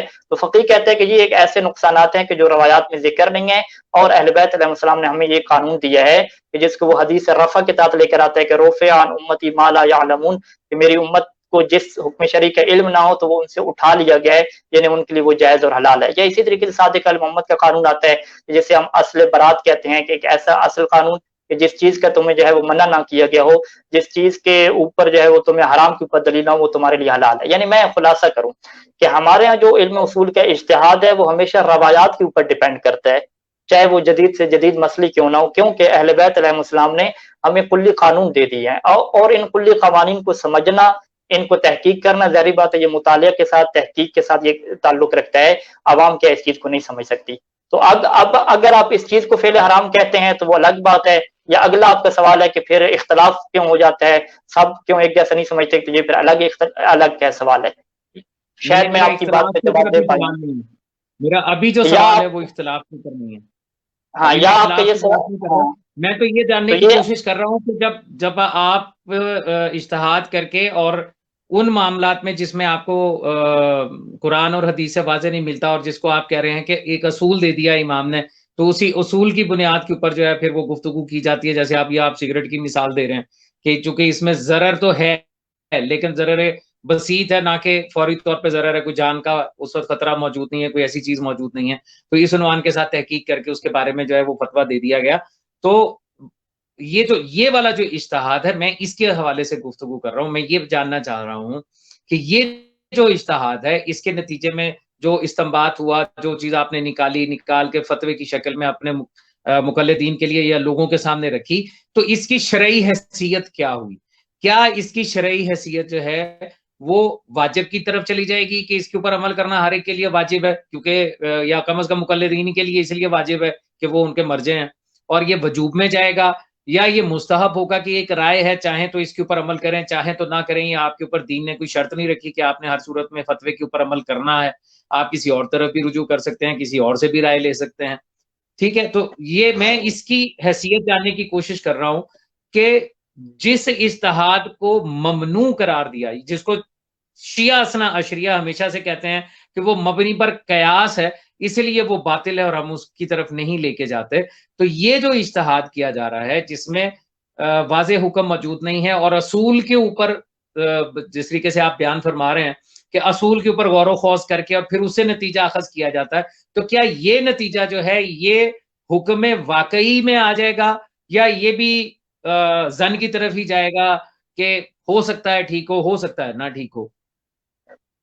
جی، غیر معصوم کی جو حدیث سے آپ جو بھی چیز لے رہے ہیں، چاہے وہ حدیث کلیئر ہو، بالکل واضح ہو، وہ بھی ہم اسے بھی حکم ظاہری کہتے ہیں۔ حکم ظاہری کیا مطلب؟ کیونکہ غیر معصوم راوی کے بارے میں ہم یہ عقیدہ نہیں رکھتے کہ وہ 100% ٹھیک ہی بیان کرتا ہے، اس سے غلطی ہو سکتی ہے، اور جہاں پہ غلطی کا امکان موجود ہو ہم اسے حکم واقعی نہیں کہتے۔ حکم واقعی کا مطلب یہ ہوتا ہے کہ جو لوح محفوظ کے اوپر لکھا گیا ہے، ہم اسے یہ کہتے ہیں کہ روایات سے ہمیں یہ سمجھ آیا ہے یا غیر معصوم راوی نے یہ بیان کیا ہے۔ اس کے بعد فقیہ کیا ذکر کرتا ہے؟ واللہ العالم ذکر کرتا ہے کہ اللہ ہی جاننے والا ہے کہ حکم باقی کیا ہے۔ لیکن ہم چونکہ جبرائیل سے رابطہ نہیں رکھتے اور ہمارا رابطہ امام زمانہ سے بھی نہیں ہے کہ جہاں پہ کوئی غلطی کا چانس بھی نہ ہو اگر ہمارے پاس چیز آتی ہے، تو چونکہ غیر معصوم راویوں کی بات سے ہم لے رہے ہیں اور وہ بھی غیر معصوم راوی ہیں، ہم خود بھی غیر معصوم ہیں، ہماری عقل بھی غیر معصوم ہے، ہم سب ناقص ہیں، لہٰذا اس میں غلطی کا چانس کیا رہے گا؟ اور کوئی بھی فقیہ نہیں کہتا کہ وہ جو بھی فتویٰ دیتا ہے وہ بالکل کیا ٹھیک ہے، وہ واللہ العالم لگاتے ہیں اور کہتا ہے کہ اس میں غلطی کا چانس موجود ہے، اور اسی کو ہم کیا کہتے ہیں؟ حکم ظاہری کہتے ہیں۔ اور یہ تو ہر کسی کے پاس موجود ہے، ہم نے ڈسکس کی تھی کہ اگر آپ خود بھی قرآن اور حدیث سے سمجھتے ہیں تو اس میں بھی غلطی کے چانس کیا موجود ہے، کیونکہ آپ خود بھی غیر معصوم ہیں، اور جن راویوں سے آپ لے رہے ہیں، جن محدثین سے آپ لے رہے ہیں، وہ بھی کیا غیر معصوم ہیں، ان کے بارے میں آپ کا بھی یہ عقیدہ نہیں ہے کہ وہ عصمت کے درجے پہ پہنچے ہوئے ہیں، اس کے اندر بھی کیا غلطی کا چانس ہے۔ اچھا، یہاں پہ ایک ضمن سوال میں کرنا چاہوں گا کہ چونکہ ہم غیر معصوم راویوں سے روایات کو لے رہے ہیں اور محدثین جو ہیں وہ بھی غیر معصوم ہیں، تو ظاہر ہے جو اس سے استنباط کر کے حکم شرعی اخذ کر رہے ہیں وہ خود بھی غیر معصوم ہیں، تو ان میں سے ہر ایک کا فتویٰ جو ہے وہ ظاہر ہے جیسے راویوں کے بارے آپ 100% یقین نہیں رکھتے ہیں، جیسے محدثین کے بارے میں نہیں رکھ سکتے، ویسے ہی آپ مجتہد کے جو اجتہاد ہے، جو فتویٰ ہے، اس کے بارے میں بھی یہ آپ یقین نہیں رکھ سکتے کہ یہ جو کچھ کہا جا رہا ہے یہ صحیح ہی ہوگا، یہ اس میں بھی خطا کی گنجائش تو بہرحال موجود جی، اسی کو مذہب تختیہ ہم کہتے ہیں۔ مذہب تختیہ کیا مطلب؟ کہ آپ فقہائے امامیہ کے نظریہ پڑھیں اور ادھر سے جو اہل سنت ہیں عشائرہ کا، وہ کہتے ہیں تصویب ہے۔ تصویب کا مطلب کیا ہے؟ وہ کہتے ہیں کہ ہمارا مفتی جو بھی حکم شرعی بیان کرتا ہے، جو فتویٰ دیتا ہے، وہ واقع میں وہی حکم ہوتا ہے، اگر واقع میں نہ ہو تو اللہ اسے چینج کر دیتا ہے مفتی کے فتویٰ کی وجہ سے۔ ہمارے ہاں جو روایات اہل بیت علیہ السلام ہیں اور جو علماء اصولی ہیں اور سب علماء کا اتفاقی نظریہ ہے کہ نہیں، ایسا نہیں ہے کہ اللہ حکم تبدیل کرتا ہے، حکم ایک ہی ہے، حلال جو ہے وہ قیامت تک حلال ہے، جو حرام ہے وہ قیامت تک حرام ہے، چینجنگ نہیں ہوتی۔ ہاں، فقیہ نے جو غیر معصوم راوی کی روایت سے سمجھا یا جو غیر معصوم راوی نے بیان کیا، اس کے اندر آپ کہہ سکتے ہیں کہ وہ غلطی ہو گئی ہے، اس کے اندر غلطی اور خطا کے چانس کیا موجود ہے، لہذا ہمارے ہاں یہ مذہب تختیہ ہے۔ المفتی مخطئن کہ مفتی جو ہے وہ خطا کر سکتا ہے، غلطی کر سکتا ہے، لیکن چونکہ سب کے سب غیر معصوم ہیں تو کوئی بھی غیر معصوم جو ہے وہ قرآن پہ ہاتھ رکھ کے مولا عباس کی قسم کھا کے یہ نہیں کہہ سکتا کہ جیسا میں نے سمجھا ہے وہی بالکل حکم واقعی اور 100% کیش اوور ہے، باقی جو آپ لوگ سمجھ رہے ہیں وہ کیا غلط ہے، کوئی بھی ایسا نہیں کہہ سکتا، کیونکہ اگر وہ ایسا کہے گا تو اس کا مطلب کیا ہے کہ وہ اپنے آپ کو عصمت کے درجے پہ فیض کر رہا ہے۔ عصمت درجے کیا مطلب کہ وہ کہہ رہا ہے کہ بھی میں تو غلط ہی نہیں ہو سکتا، جو غیر معصوم راوی ہیں یہ غلط ہی نہیں ہو سکتے، ایسا فقی نہیں کہتا۔ اور آپ تو جانتے ہوں گے کہ ہر فتویٰ کے آخر میں لکھا جاتا ہے واللہ العالم، کہ اللہ جو ہے وہ جاننے والا ہے کہ کیا حقیقت ہے، اور امام زمانہ جب تشریف لائیں گے تو وہ چیزوں کو آ کے بیان کریں گے، وہاں پہ چیزیں کھلیں گی کہ یہ غیر معصوم راوی کی جو روایت تھی کیا اس غیر معصوم راوی نے صحیح سمجھا تھا یا نہیں سمجھا تھا۔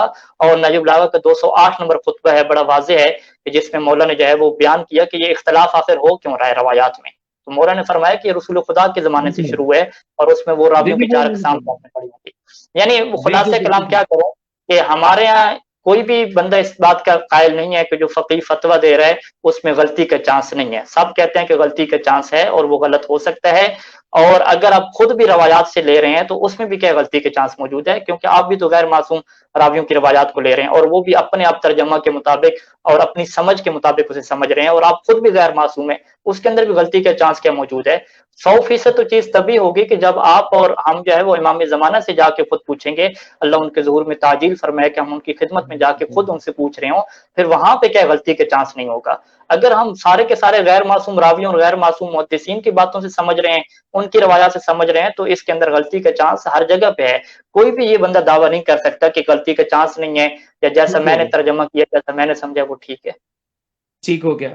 اچھا اب میں جو جاننا چاہتا ہوں وہ یہ جاننا چاہتا ہوں، ابھی آپ نے مطلب پھر یہ جملہ بولا کہ جو ہے وہ امام زمانہ جو ہے وہ خود موجود نہیں، ان سے جا کے ڈائریکٹ نہیں پوچھا جا سکتا، تو وہ موجود نہیں ہے۔ تو ہمارے جو مسلک ہے، مسلک شیعہ اثنا عشریہ امامیہ، اس میں جو سرکار امام زمانہ علیہ الصلوۃ والسلام، سرکار بقیت اللہ فی العالمین اجل اللہ تعالیٰ فرجہ شریف سے جو پہلے کے ائمہ ہیں، سرکار امام حسن عسکری سے لے کے اور سرکار رسالت مآب صلی اللہ علیہ وآلہ وسلم تک، انہوں نے اپنے اپنے ادوار میں جو کچھ بیان فرمایا ہے اور جو کچھ ہمارے پاس کسی بھی حوالے سے پہنچا، کتابوں کے ذریعے پہنچا، سینہ بسینہ پہنچا، یا جن بھی ادوار سے گزر کے ہم تک پہنچا ہے، کیا آج چونکہ ہمارا امام سے رابطہ نہیں ہے، اور آپ کی یہ بات مجھے بڑی اچھی لگتی ہے جب آپ یہ کہتے ہیں کہ امام زمانہ سے ہم میں سے کسی کا بھی رابطہ نہیں ہے، ورنہ عام لوگوں کے ذہن میں یہ ہے کہ جو مرجع ہیں وہ امام سے پوچھ کے سوالوں کا جواب دیتے ہیں۔ مجھے کئی لوگوں نے ایسا بات کہی کہ آپ کو پتہ ہی نہیں ہے جناب، ہمارے جو مرجع صاحب ہیں وہ امام سے ڈائریکشن سے لیتے ہیں۔ تو یہ آپ جو کہتے ہیں نا کہ کسی کا بھی رابطہ نہیں ہے، مجھے بڑا اچھا لگتا ہے۔ تو جو بنیادی جو سوال کرنا چاہ رہا ہوں میں وہ یہ کرنا چاہ رہا ہوں کہ ایک عام آدمی جس کے سامنے کوئی 8-10 حدیثیں آئیں کسی بھی موضوع کے عنوان سے، چاہے وضو کے عنوان سے کر لیجئے، غسل کے عنوان سے کر لیجئے، وہ ان احادیث کی کتابوں میں سے دیکھتا ہے اور وہ سمجھتا ہے کہ جی یہ والی جو حدیث ہے نا یہ ٹھیک ہے، اس کے مطابق جو ہے مجھے غسل کے لیے جو ہے وہ اتنا پانی چاہیے، جو کر کی مقدار بنتی ہے وہ اتنی بنتی ہے، ٹھیک ہے۔ اور دوسرا کہتا ہے کہ جی میرے نزدیک یہ نہیں بنتی، میرے نزدیک یہ بنتی ہے۔ یہ وہ چیزیں جو ثابت شدہ، مطلب جو ان کو ایڈریس کیا گیا، میں ابھی ان کے اوپر بات کر رہا ہوں۔ یہی کام جو ہے وہ ہمارے جو مرجع ہیں وہ کر رہے ہیں کہ ایک جو ہیں وہ کر کی مقدار وہ بتا رہے ہیں جو پہلے نے لی، اور دوسرے جو ہیں وہ بتا رہے ہیں جو دوسرے نے لی، وہی چیز وہاں پہ بھی نظر آ رہی ہے۔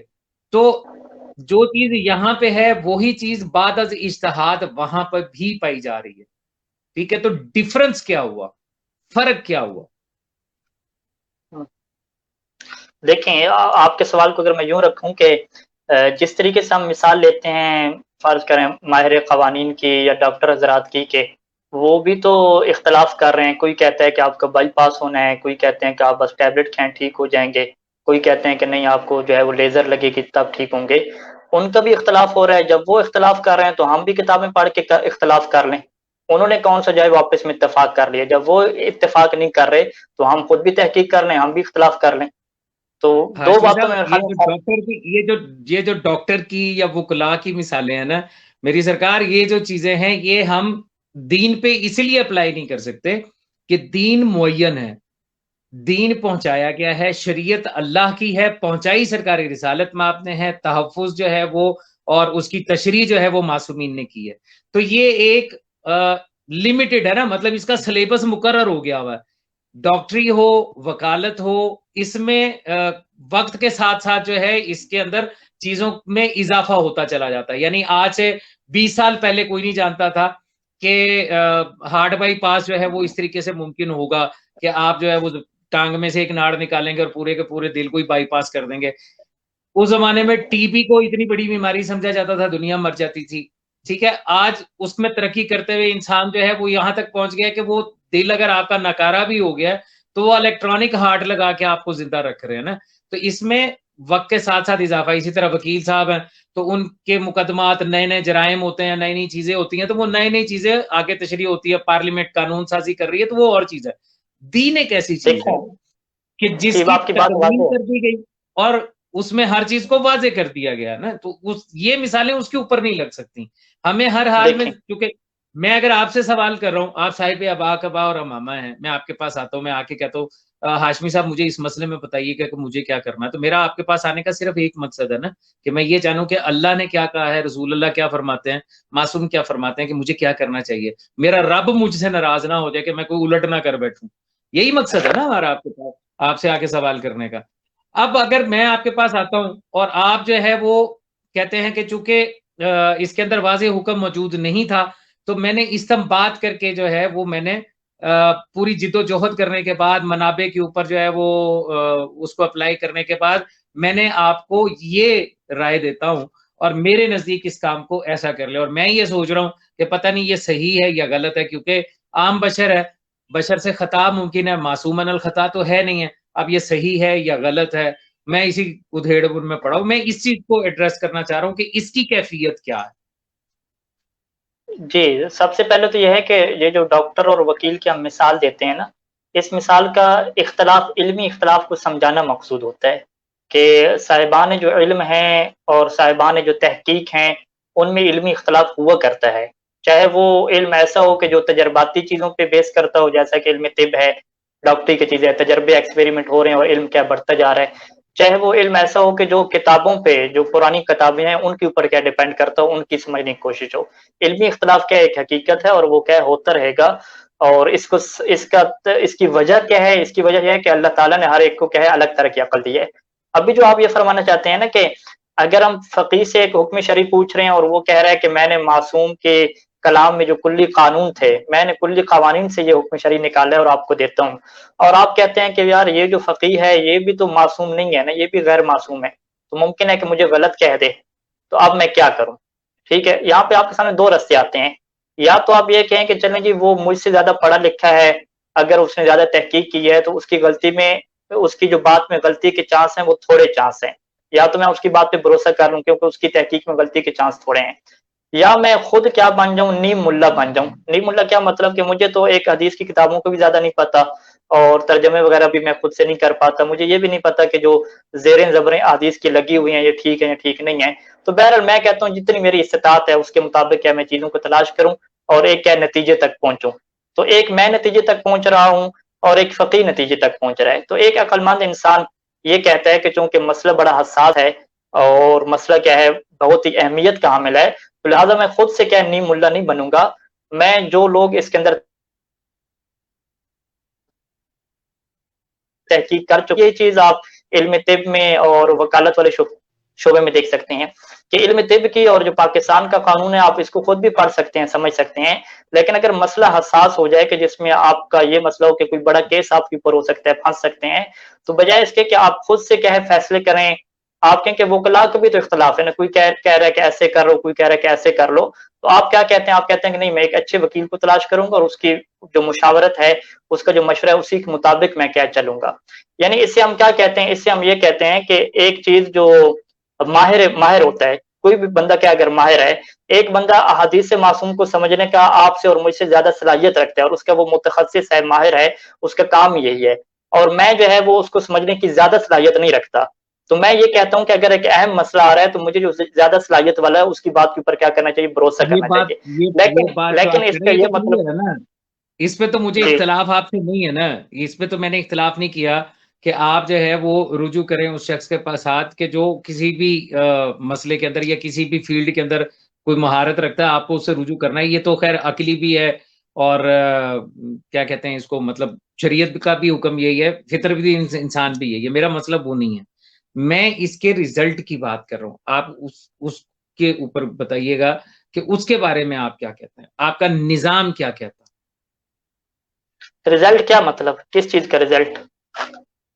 یہ جو ہماری گفتگو ابھی تک جس ذیل میں چل رہی ہے کہ ایک فتوی، کیونکہ میں نے فتوے کو الگ کیا ہے نا، ابھی تک کی جو ہماری گفتگو چل رہی ہے اس میں میں فتوے کو الگ کیا.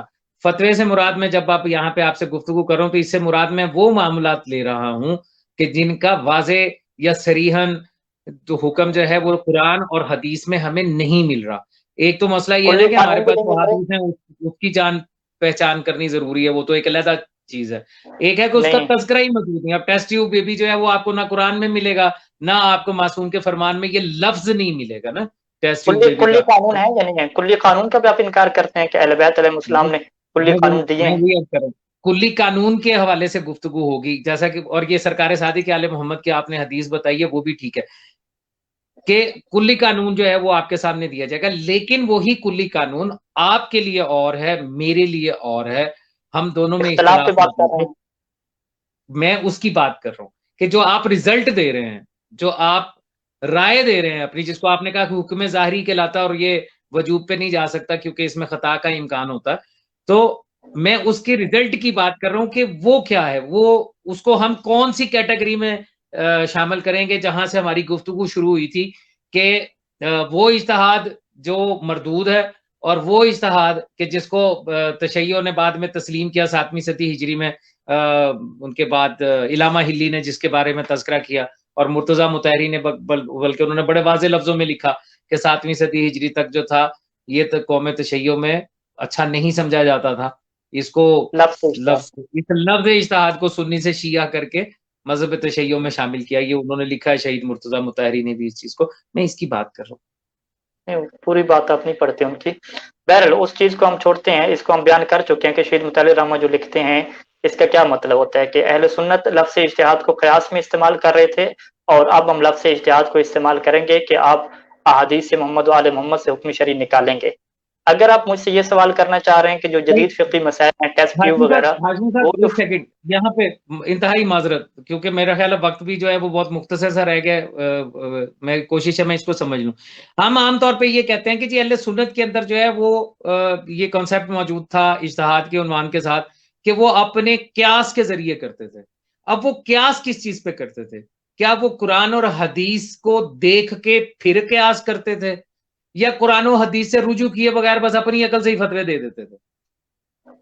ہاں، قیاس قرآن و حدیث کے بغیر جو چیز انہیں قرآن و حدیث میں نہیں ملتی تھی اس میں وہ اپنی رائے سے قیاس کرتے تھے. یعنی رائے، اجتہاد اور قیاس، یہ تین اصطلاحات ہیں اور شافعی کے مطابق یہ ایک ہی معنی میں ہے. اجتہاد کہیں، قیاس کہیں یا ذاتی رائے کہیں، تینوں کہیں ایک ہی معنی میں ہے. یعنی وہ ان کا نظریہ کیا تھا؟ ان کا نظریہ تھا کہ اگر ہمیں قرآن اور حدیث میں کوئی چیز نہیں ملتی تو ہم اپنی ذاتی رائے سے کیا کریں گے؟ اجتہاد کریں گے. جبکہ ہمارا یہ عقیدہ ہے، نظریہ ہے کہ اہل بیت علیہ السلام نے قیامت تک آنے والی ہر چیز کا حکم قرآن و حدیث میں بیان کر دیا ہے، یا تو موضوع کے اعتبار سے یا کلی قوانین کے اعتبار سے. بس تلاش کرنا وہ آپ کا اور میرا کام ہے کہ ہم اس کو کیا تلاش کریں، کہیں نہ کہیں سے ہمیں کیا ہے وہ مل سکتا ہے، اگرچہ وہ کلی قوانین کی شکل میں کیوں نہ ہو. ہم جو ہے وہ اپنی شرعی ذمہ داری کو اس میں حاصل کر سکتے ہیں. تو ابھی جو جتنی بھی آپ مثالیں میرے سامنے رکھ رہے ہیں، آپ کہہ رہے ہیں کہ یہ فتویٰ ہے، تو جب شروع سے میں یہ کہہ رہا ہوں کہ فتویٰ اور اجتہاد ہے وہ قرآن و حدیث کے کلی قوانین سے ہی سمجھی گئی بات ہوتی ہے. یعنی ایک فقی جو ہے وہ ٹیسٹ ٹیوب کا مسئلہ آیا تو اس نے روایات میں سرچ کرنا شروع کی کہ کیا یہ زنا ہے، زنا نہیں ہے، کوئی فعل حرام ہے، فعل حرام نہیں ہے، کیا چیز ہے، تحقیق شروع کی، اور جو اس کو سمجھ آیا روایات اہل بیت علیہ السلام سے جو کلی قوانین کے مطابق کیا ہے اسے سمجھ آیا، اس کے مطابق کیا اس نے فتویٰ دیا. اب اگلا یہ سوال آپ کا شاید ہونا چاہیے کہ پھر اختلاف کیوں ہو گیا؟ یعنی مجھے نہیں میں پتا کہ اختلاف آپ کو کی طرف کنفیوژن میں کہاں پہ ابھی ہو رہی ہے. اختلاف کی طرف نہیں جا رہا.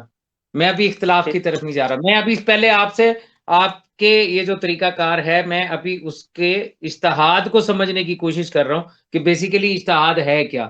کیونکہ کچھ ظاہر ہے جو میں اپنے لائیو سیشنز وغیرہ کرتا ہوں، گفتگو کرتا ہوں، تو میں بھی لوگوں کو بتاتا ہوں کہ اجتہاد کیا ہے. تو میں بیسیکلی آج آپ سے جاننا چاہ رہا ہوں اور میں چاہ رہا ہوں کہ آپ کے ذریعے باقی لوگوں کو بھی پتا چلے کہ اجتہاد بیسیکلی کیا ہے اور اس کی شرعی حیثیت کیا ہے، یہ اس کے منابع کون کون سے ہیں، اور ان منابعوں کے ریزلٹ میں جو ہمارے ہاتھ میں فتویٰ آتا ہے، جیسا کہ میں نے ڈیفرینشیٹ کیا کہ فتویٰ الگ ہے اور حدیث جو ہے وہ الگ ہے، تو جو فتویٰ ہمارے ہاتھ میں آتا ہے اس کی شرعی حیثیت جو ہے وہ کیا ہے، میں اصل میں یہ ڈیفرینشیٹ کرنا چاہ رہا ہوں. ابھی باقی کی چیزوں کو میں اس نشست میں آپ کے ساتھ ڈسکس نہیں کروں گا. یہ جو اختلاف ہے یا باقی کے معاملات ہیں یہ ہم اگلی نشست میں کر لیں گے، کیونکہ وہ تھوڑا سا تفصیل کے ساتھ کرنے والا ہے. اب میں نے آپ سے یہ پوچھا تھا کہ یہ جو مبنی ہے آپ کا اجماع جو تیسرا مبنی ہے، یا آپ اس کو چوتھا قرار دے دیجئے، جو اجماع ہے یہ کہاں سے جو ہے وہ لیا گیا ہے مسلک تشیع میں، کس بنیاد پہ لیا گیا؟ کیونکہ قرآن اور سنت تو سمجھ میں آتا ہے کہ ہمیں ہر معاملے میں قرآن اور سنت کی طرف جانا ہے، لیکن یہ جو اجماع لیا گیا ہے یہ کہاں سے لیا گیا ہے، مجھے یہ جاننا ہے. جی محترم. اچھا شاہ صاحب، بات جو ہے نا مجھے نہیں سمجھ آ رہی کہ ایک موضوع پہ نہیں رہتی. ٹھیک ہے چلیں ابھی میں اس موضوع، شہباز صاحب آپ کچھ بیان کرنا چاہیں گے شاہ صاحب کے سوال کے متعلق؟ کافی دیر سے چپ بیٹھے ہیں تو ان سے بھی ایک تبصرہ کروا لیتے ہیں. پھر آگے یہ بڑھیں. بیٹھا میں احتجاج کروں گا، یہ کھا رہا ہے مسلسل اور دکھا دکھا کے کھا رہا ہے. نہیں پہلے میں نے سوچا نہیں دکھاتا.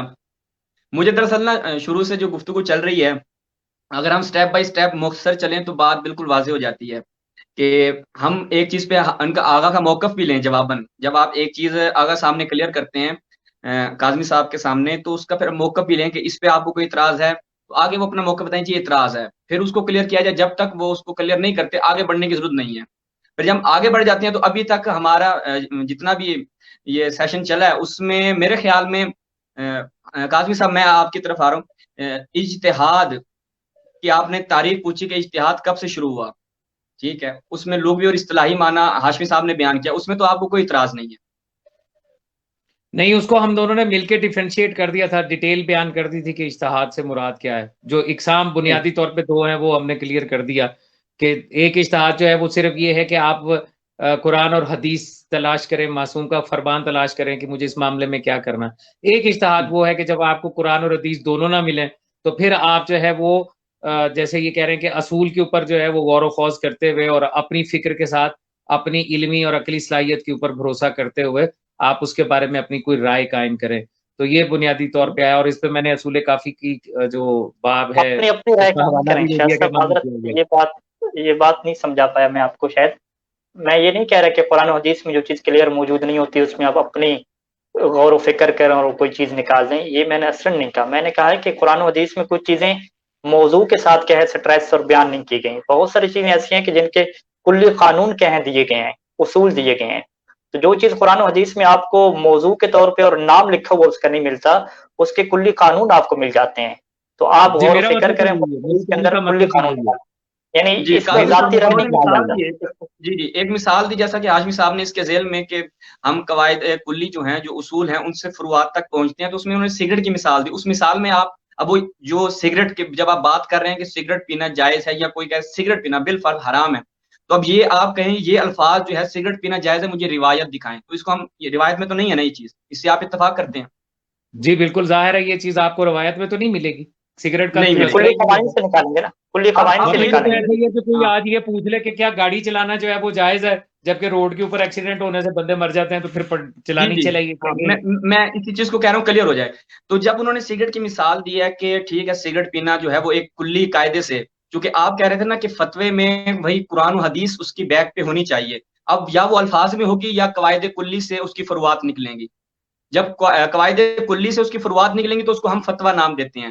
تو اب مجتہد جو ہے وہ سگریٹ کے معاملے میں قواعد کلی سے استنباط کر کے جب یہ وہ کہتا ہے کہ سگریٹ پینا جائز ہے، تو آیا اس پہ آپ کو کوئی اعتراض ہے؟ یہ اس کے الفاظ جو ہیں اس پہ آپ کو لفظ کوئی اعتراض ہے؟ سگریٹ کے عنوان کے ساتھ جب آپ کہتے ہیں نا کہ وہ سگریٹ کے عنوان کے ساتھ کہتا ہے کہ یہ سگریٹ پینا جائز ہے تو اس پہ اعتراض ہے، تو یقیناً اس پہ مجھے قطعاً کوئی اعتراض کے جو ہے وہ موجود نہیں ہے. مجھے ضرورت بارک ہے اس کے اللہ، اوپر اعتراض کرنے کی. بارک اللہ، بارک اللہ. تو اب یہ جو الفاظ ہیں سگریٹ پینا جائز ہے، تو یہ وہ کوئی آیت اور روایت تو نہیں ہے نا منوان یا اس کا مفہوم؟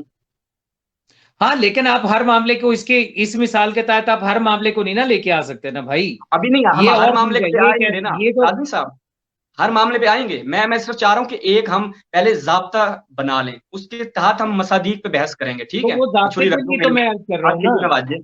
ہاں میں میں عرض کر رہا ضابطے ہوں کے لیے کہ تو شہباز عرض کر رہا ہوں نا کہ ایک چیز جو ہے اب سگریٹ کا معاملہ جو ہے یہ الگ ہے، ٹھیک ہے، اور کچھ چیزوں میں حرار و حرام جو ہے وہ میٹر کرتا، ٹھیک ہے، تو دونوں کو ایک ہم جیسا نہیں نا ہم کر سکتے. نہیں بس سنیں, یہ میں ابھی میں عرض کر رہا ہوں نا. اختلافی نوٹ دے رہا جی ہوں صرف، اور کچھ نہیں. جی ہاں, میں عرض کر رہا ہوں کہ ابھی ہم فقط ایک ضابطہ بنا رہے ہیں, کیونکہ آپ نے ایک چیز عرض کی, آپ کی جو گزشتہ گفتگو میں نے سنی اس میں آپ یہ بار بار یہ الفاظ کہہ رہے تھے کہ مجتہد جو راوی ہوتے تھے وہ حدیث بیان کرتے تھے, راوی ہوتے تھے وہ حدیث بیان کرتے تھے, اس میں کوئی ان کے اپنے الفاظ نہیں ہوتے تھے. اب میں دراصل آپ سے یہ نقطہ لینا چاہ رہا ہوں کہ اس کو ہم کہتے ہیں فتویٰ, صحیح ہے. اب یہ جو الفاظ ہیں کہ سگریٹ پینا جائز ہے, تو اس کے پیچھے کوئی آیت اور روایت منوان الفاظ اور مفہوم کے ساتھ تو موجود نہیں ہے, تو اس پہ آپ کو کوئی اعتراض نہیں ہے اگر یہ فتویٰ دیا جاتا ہے, تو اس کو آپ قرآن و حدیث کی بنا پر سمجھیں گے کہ یہ ہے. اسی کی بات کریں, ابھی ہم آگے نہیں چل رہے, آگے بعد میں چلیں گے, اسی کو شہباز کلیئر آپ کریں. دو چیزوں کو مکس اپ کر رہے ہیں. جہاں پہ میں نے بات کی تھی روات کی ابان بن تغلب کی بات کی تھی, تو وہ وہاں پہ میں نے یہ کہا تھا کہ اس دور میں لفظ فتویٰ کا معنی یہ ہوتا تھا کہ معصوم کی حدیث بیان کر دو یا قرآن کی آیت بیان کر دو. آج جو فتوے کی تعریف ہے وہ وہی ہے جو آپ اس وقت بیان کر رہے ہیں کہ جس معاملے میں قرآن میں وہ لفظ, اب قرآن میں لفظ سگریٹ موجود نہیں, قرآن میں ٹیسٹ ٹیوب بھی کا موجود نہیں ہے, قرآن میں مداربہ وغیرہ کا جو تذکرہ ہے وہ اس عنوان کے ساتھ موجود نہیں آتا کہ موجود ہے, سود کے عنوان کے ساتھ پوری مفصل گفتگو ہے, حدیث میں بھی ہے, اس کے اندر بھی موجود ہے, تو اس عنوان کے ساتھ موجود نہیں ہے. ان معاملات کے اندر اگر کوئی اپنی زبان میں یا اپنے الفاظ میں بیان کر رہا ہے تو اس پہ تو مجھے قطعاً کوئی اعتراض نہیں, یہ بات تو ہم پہلے جی بھی بیان کر چکے ہیں. ہاں بس ٹھیک ہو گیا. یعنی ہاشمی صاحب, چونکہ پھر وہی بات آتی ہے کہ سوال میں آپ کا وہ آپ ان کا سوال بیان کرتے ہیں, وہ کہتے ہیں میرا یہ سوال نہیں تھا, پھر وہ سوال بیان کرتے ہیں, پھر آپ کہتے ہیں میں آپ کا سوال بیان کرتا وہ ہوں, بات سوال لمبی ہوتی بیان جا نہیں رہی ہے. کرتے, وہ سوال کو اپنے مفہوم میں بیان کرتے کہ میں وہی میں عرض کر یہ رہا ہوں. سمجھاؤں, تو اب مجھے اصلاح کرنی پڑتی ہے. جہاں تک ہمارا اور کاظمی صاحب کا معاملہ پیچھے کلیئر ہو گیا, اجتہاد پہ بھی ہو گیا, تقلید پہ ابھی ہم آئے نہیں ہیں, ایسا ہی نا کاظمی صاحب؟ ہاں, ابھی تقلید کو ٹچ ہی نہیں کیا ہم نے, ابھی ہاں تو تقلید پہ اجتہاد نہیں سمجھ آئے. رہے ہیں. ہاں اجتہاد میں ہمارا یہاں تک اتفاق ہو رہا ہے کہ اجتہاد اس دور میں تھا, وہاں سے چلتا آیا, اور آج جو یہ اجتہاد ہوتا ہے جس میں مجتہد جب فتویٰ دے رہا ہے, اور ہم نے صرف ایک مثال کو مینشن کیا, ابھی ہم ٹیسٹ ٹیوب بیبی اور دیگر مصادیق کی طرف نہیں جا رہے, تو یہ بھی جائز ہے کہ اگر سگریٹ والی بات کو لے لیں کہ اگر وہ اس پہ کوئی بات کرتا ہے, قاعدہ کلی سے لے کر فتویٰ بیان کرتا ہے جس کی بنیاد قرآن و حدیث پہ ہوتی ہے, اگرچہ اس کے الفاظ قرآن و حدیث میں موجود نہیں ہے, تو یہ بھی جائز ہے. ایسا ہی ہے نہیں, ابھی آپ ٹیسٹ ٹیوب بیبی کو اور سگریٹ کو پھر اکٹھا کرے ہو, بھائی دونوں میں زمین آسمان کا فرق ہے. لیکن اگر آپ کلیہ بنانا چاہ رہے ہیں تو اس کے عنوان کے ساتھ چلے. میں آپ کی اس بات سے یہاں تک اختلاف مطلب اتفاق ضرور کرتا ہوں کہ اگر وہ اپنی زبان میں بیان کر رہا ہے اور پیچھے دلیل رکھتا ہے نا ساتھ کاظمی قرآن صاحب؟ و حدیث میں سے, تو اس کو ضرور تسلیم کرنا چاہیے, کوئی حرج نہیں ہے.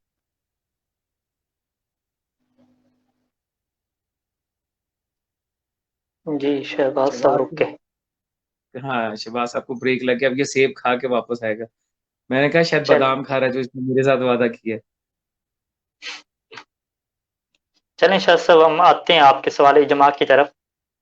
تو اصل میں بات یہ ہے نا شاہ صاحب کہ بہت ساری چیزیں ایسی ہیں جو کلیئر نہیں ہو پاتی, کہ مجھے نہیں پتہ لگتا کہ آپ کیا پوچھنا چاہ رہے ہیں, اس وجہ سے میں وضاحت لیتا ہوں. تو ابھی آپ کا اچھی سیدھا بات سیدھا سوال ہے کہ بھئی اجماع کہاں سے آ گیا, ٹھیک ہے. ہے. دیکھیں, اگر آپ اصول فقہ میں پڑھیں, یعنی میں آپ کو عرض کر دوں کہ اجماع کی ہمارے یہاں بہت سے ادھے اقسام ہیں, اس کی کیا آگے بہت ساری قسمیں کی جاتی ہیں. اجماع منقول, اجماع محصل, اجماع قطعی, ٹھیک ہے, اور بہت زیادہ کیا اجماع ہیں. یہ تمام علماء امامیہ کا اتفاق ہے کہ وہ اجماع جو قرآن اور حدیث کے مقابلے میں ہوگا وہ اجماع حجت نہیں ہے, اس کو ہم کبھی بھی کیا حجت نہیں مانیں گے. پھر کون سا اجماع حجت ہے؟ وہ اجماع حجت ہے کہ جس میں ہمیں اس بات کا یقین ہو کہ معصوم بھی اس اجماع کرنے والوں میں شامل ہیں. یعنی معصوم اچھا, کے یہاں ایک سیکنڈ رکیے گا, اس کو اجماع کی ڈیفینیشن, اس کی تعریف جو ہے وہ بیان کر دیں تمام سننے والوں کے لیے بھی اور میرے لیے بھی, کہ اجماع سے مراد کیا ہے, اجماع کا جو یہ اجماع, مبنی ہے اس ہاں کا مطلب معنی مفہوم کیا ہے. جی, اجماع کا جو مطلب ہے کہ تمام فقہا کا یا تمام راویوں کا ایک ہی بات پہ اتفاق ہو جائے. وہ جو روایت نہیں تھی مقبولہ عمر بن حنظلہ, اس میں بھی اجماع کا ذکر ہے, جس میں کہا تھا کہ اختلاف ہو جاتا ہے, ہمیں افقہ بھی کبھی نہیں پتہ چلتا. تو پھر امام نے فرمایا تھا کہ تم اسی بات کو لینا جس کے اوپر ان کا اجماع ہو چکا ہے, کیونکہ جس کے اوپر اجماع ہے پھر اجماع کے لفظ مشہور بھی کیا استعمال کیا تھا. بہرحال اجماع تو کا یہ مطلب کیا ہے؟ اجماع ہے کیا؟ اتفاق. اجماع سے مراد کیا ہے؟ مطلب اس کی ڈیفینیشن ذرا بتائیے گا اتفاق ہو اس کی جانا، یعنی تعریف. آسان الفاظ میں ہم کہیں اتفاق، فقہا اور علماء کا اتفاق ہو جانا کسی حکم شرعی کے اوپر کہ جس میں آپ کو ٹھیک ہو ظاہری گیا. طور پر روایت نظر نہ آ رہی ہو. یعنی آپ کے کہنے کا مطلب ہے کہ اجماع سے مراد یہ ہے کہ قرآن اور سنت کے علاوہ کسی بات کے اوپر فقہا کا متفق ہو جانا، یا فقہا کی سارے تو کبھی بھی نہیں ہوتے، فقہا کی اکثریت کا متفق ہو جانا اجماع کہلائے گا بتائید حدیث معصوم. یہی کہنے کا مطلب ہے آپ کا؟ اس کو میں مزید کھولوں کہ سارے کا اتفاق ہونا یہ اہم نہیں ہے.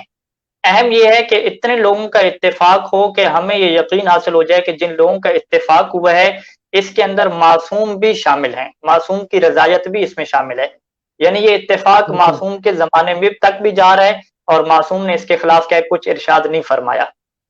دیکھیں ہاشمی صاحب، میں اس وقت بالکل ایک عام انسان کی حیثیت سے گفتگو کر رہا ہوں. آپ فرما رہے ہیں کہ یہ اجماع میں معصوم کی شرکت ہو جائے، تو معصوم تو غیب میں ہے، معصوم تو سامنے نہیں ہے. تو یہاں پہ معصوم کی شرکت سے مراد کیا ہے کہ معصوم بھی اس میں شریک ہو جائیں؟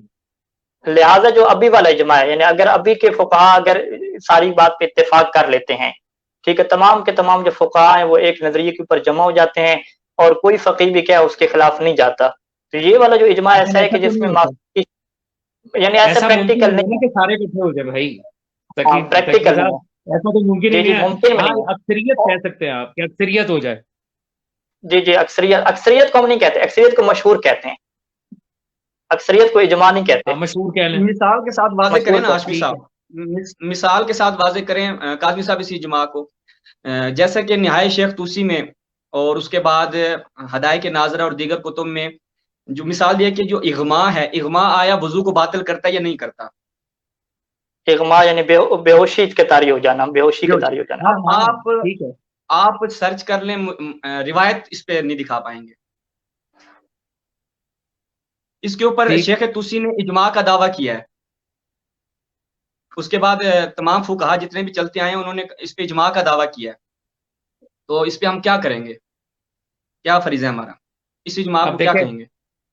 یہ جو لفظ بے ہوشی کے ہے کہ بے ہوشی اگر طاری ہو جائے تو اسے وضو باطل، یہ جو اجماع کی تعریف میں آپ سے سمجھنے کی کوشش کر رہا ہوں، تو وہ مقصد اس کا یہی ہے کہ میں یہ جاننے کی کوشش کروں کہ اس اجماع میں آپ نے جو ڈیفینیشن بیان کی ہے، جو میں نے ابھی جملہ بولا وہ یہ تھا جو تقی ہاشمی صاحب کی بات سے سمجھ میں آیا کہ اجماع سے مراد یہ ہے کہ فقہا کی اکثریت، یعنی علماء کی اکثریت کا کسی ایک مسئلے کے اوپر اتفاق کر لینا، اور اس طریقے سے کہ بتائید معصوم ہو، کہ معصوم کی تائید بھی اس میں ساتھ شامل ہو، تب ہم اس کو اجماع کہیں گے. ورنہ یہ اجماع جیسے اہل سنت کے اندر ہے کہ بھی سارے کسی چیز پہ متفق ہو گئے، چاہے قرآن اس کی مخالفت ہی کیوں نہ کر رہا ہو، تو وہ ہم اس کو تسلیم کر لیں گے، وہ ہمارے ہاں نہیں ہے. تو میں نے یہ جاننے کی کوشش کی، یعنی ہمارے ہاں میں نے یہی اکثریت پوچھا معیار ہے نہیں ہے. کہ اکثریت تائید شاہ صاحب معصوم دوبارہ. کیسے؟ ہاں اکثریت معصوم، یہ اکثریت ہمارا معیار نہیں ہے. معیار ہمارا یہ ہے کہ ایسی جماعت جو ہے وہ ایک چیز کے اوپر اجماع کرے جس میں ہمیں اس بات کا یقین ہو جائے کہ معصوم بھی اس میں یقیناً کہیں شامل ہیں، اور وہ ابھی کا یہی نہیں ہو رک جائیے سکتا. گا. میں ابھی یہاں نہیں رک ہو جائیے، میں سکتا ایک یہ سوال اجماع. کر لیتا ہوں. میں اجماع کے عنوان سے ایک مثال دے کے سوال کرنا چاہ رہا ہوں. یہ جو مقبولہ عمر بن حنظلہ ہے، اس کو مقبولہ کہا گیا، نہ صحیح کہا گیا، نہ احسن کہا گیا، نہ متواتر کہا گیا، اس کو مقبولہ کہا گیا کہ فقہا کی زیادہ تر تعداد نے اس کو قبول کیا ہے، ضعیف ہونے کے باوجود بھی اس کو قبول کیا ہے. تو کیا یہ اجماع کی مثال ہے؟ نہیں، اجماع کی مثال نہیں ہے، مشہور کی تو مثال ہے. پھر یہ کیا مشہور کی، مشہور ہے، مشہور. آپ نے بھی کہا نا کہ مشہور اور اجماع جو ہے یہ دونوں کو ہم مطلب اجماع کو مشہور بھی کہہ سکتے ہیں نا، ابھی تو کہا انہوں نے. ایسا مشہور، ایسے مشہور کو ہم اجماع کہہ سکتے ہیں کہ جس مشہور کے اندر ہمیں یقین ہو کہ معصوم کی رضایت بھی شامل ہے، معصوم کا قول وہ بھی یقین شامل ہے. کیسے حاصل ہوگا نا ہاں یہ یقین بھائی، وہ آج کل کے یقین دور کیسے میں، حاصل ہوگا؟ آج کل کے دور میں یہ حاصل نہیں ہو سکتا. آج کل کے دور میں یہ یقین حاصل نہیں ہو سکتا.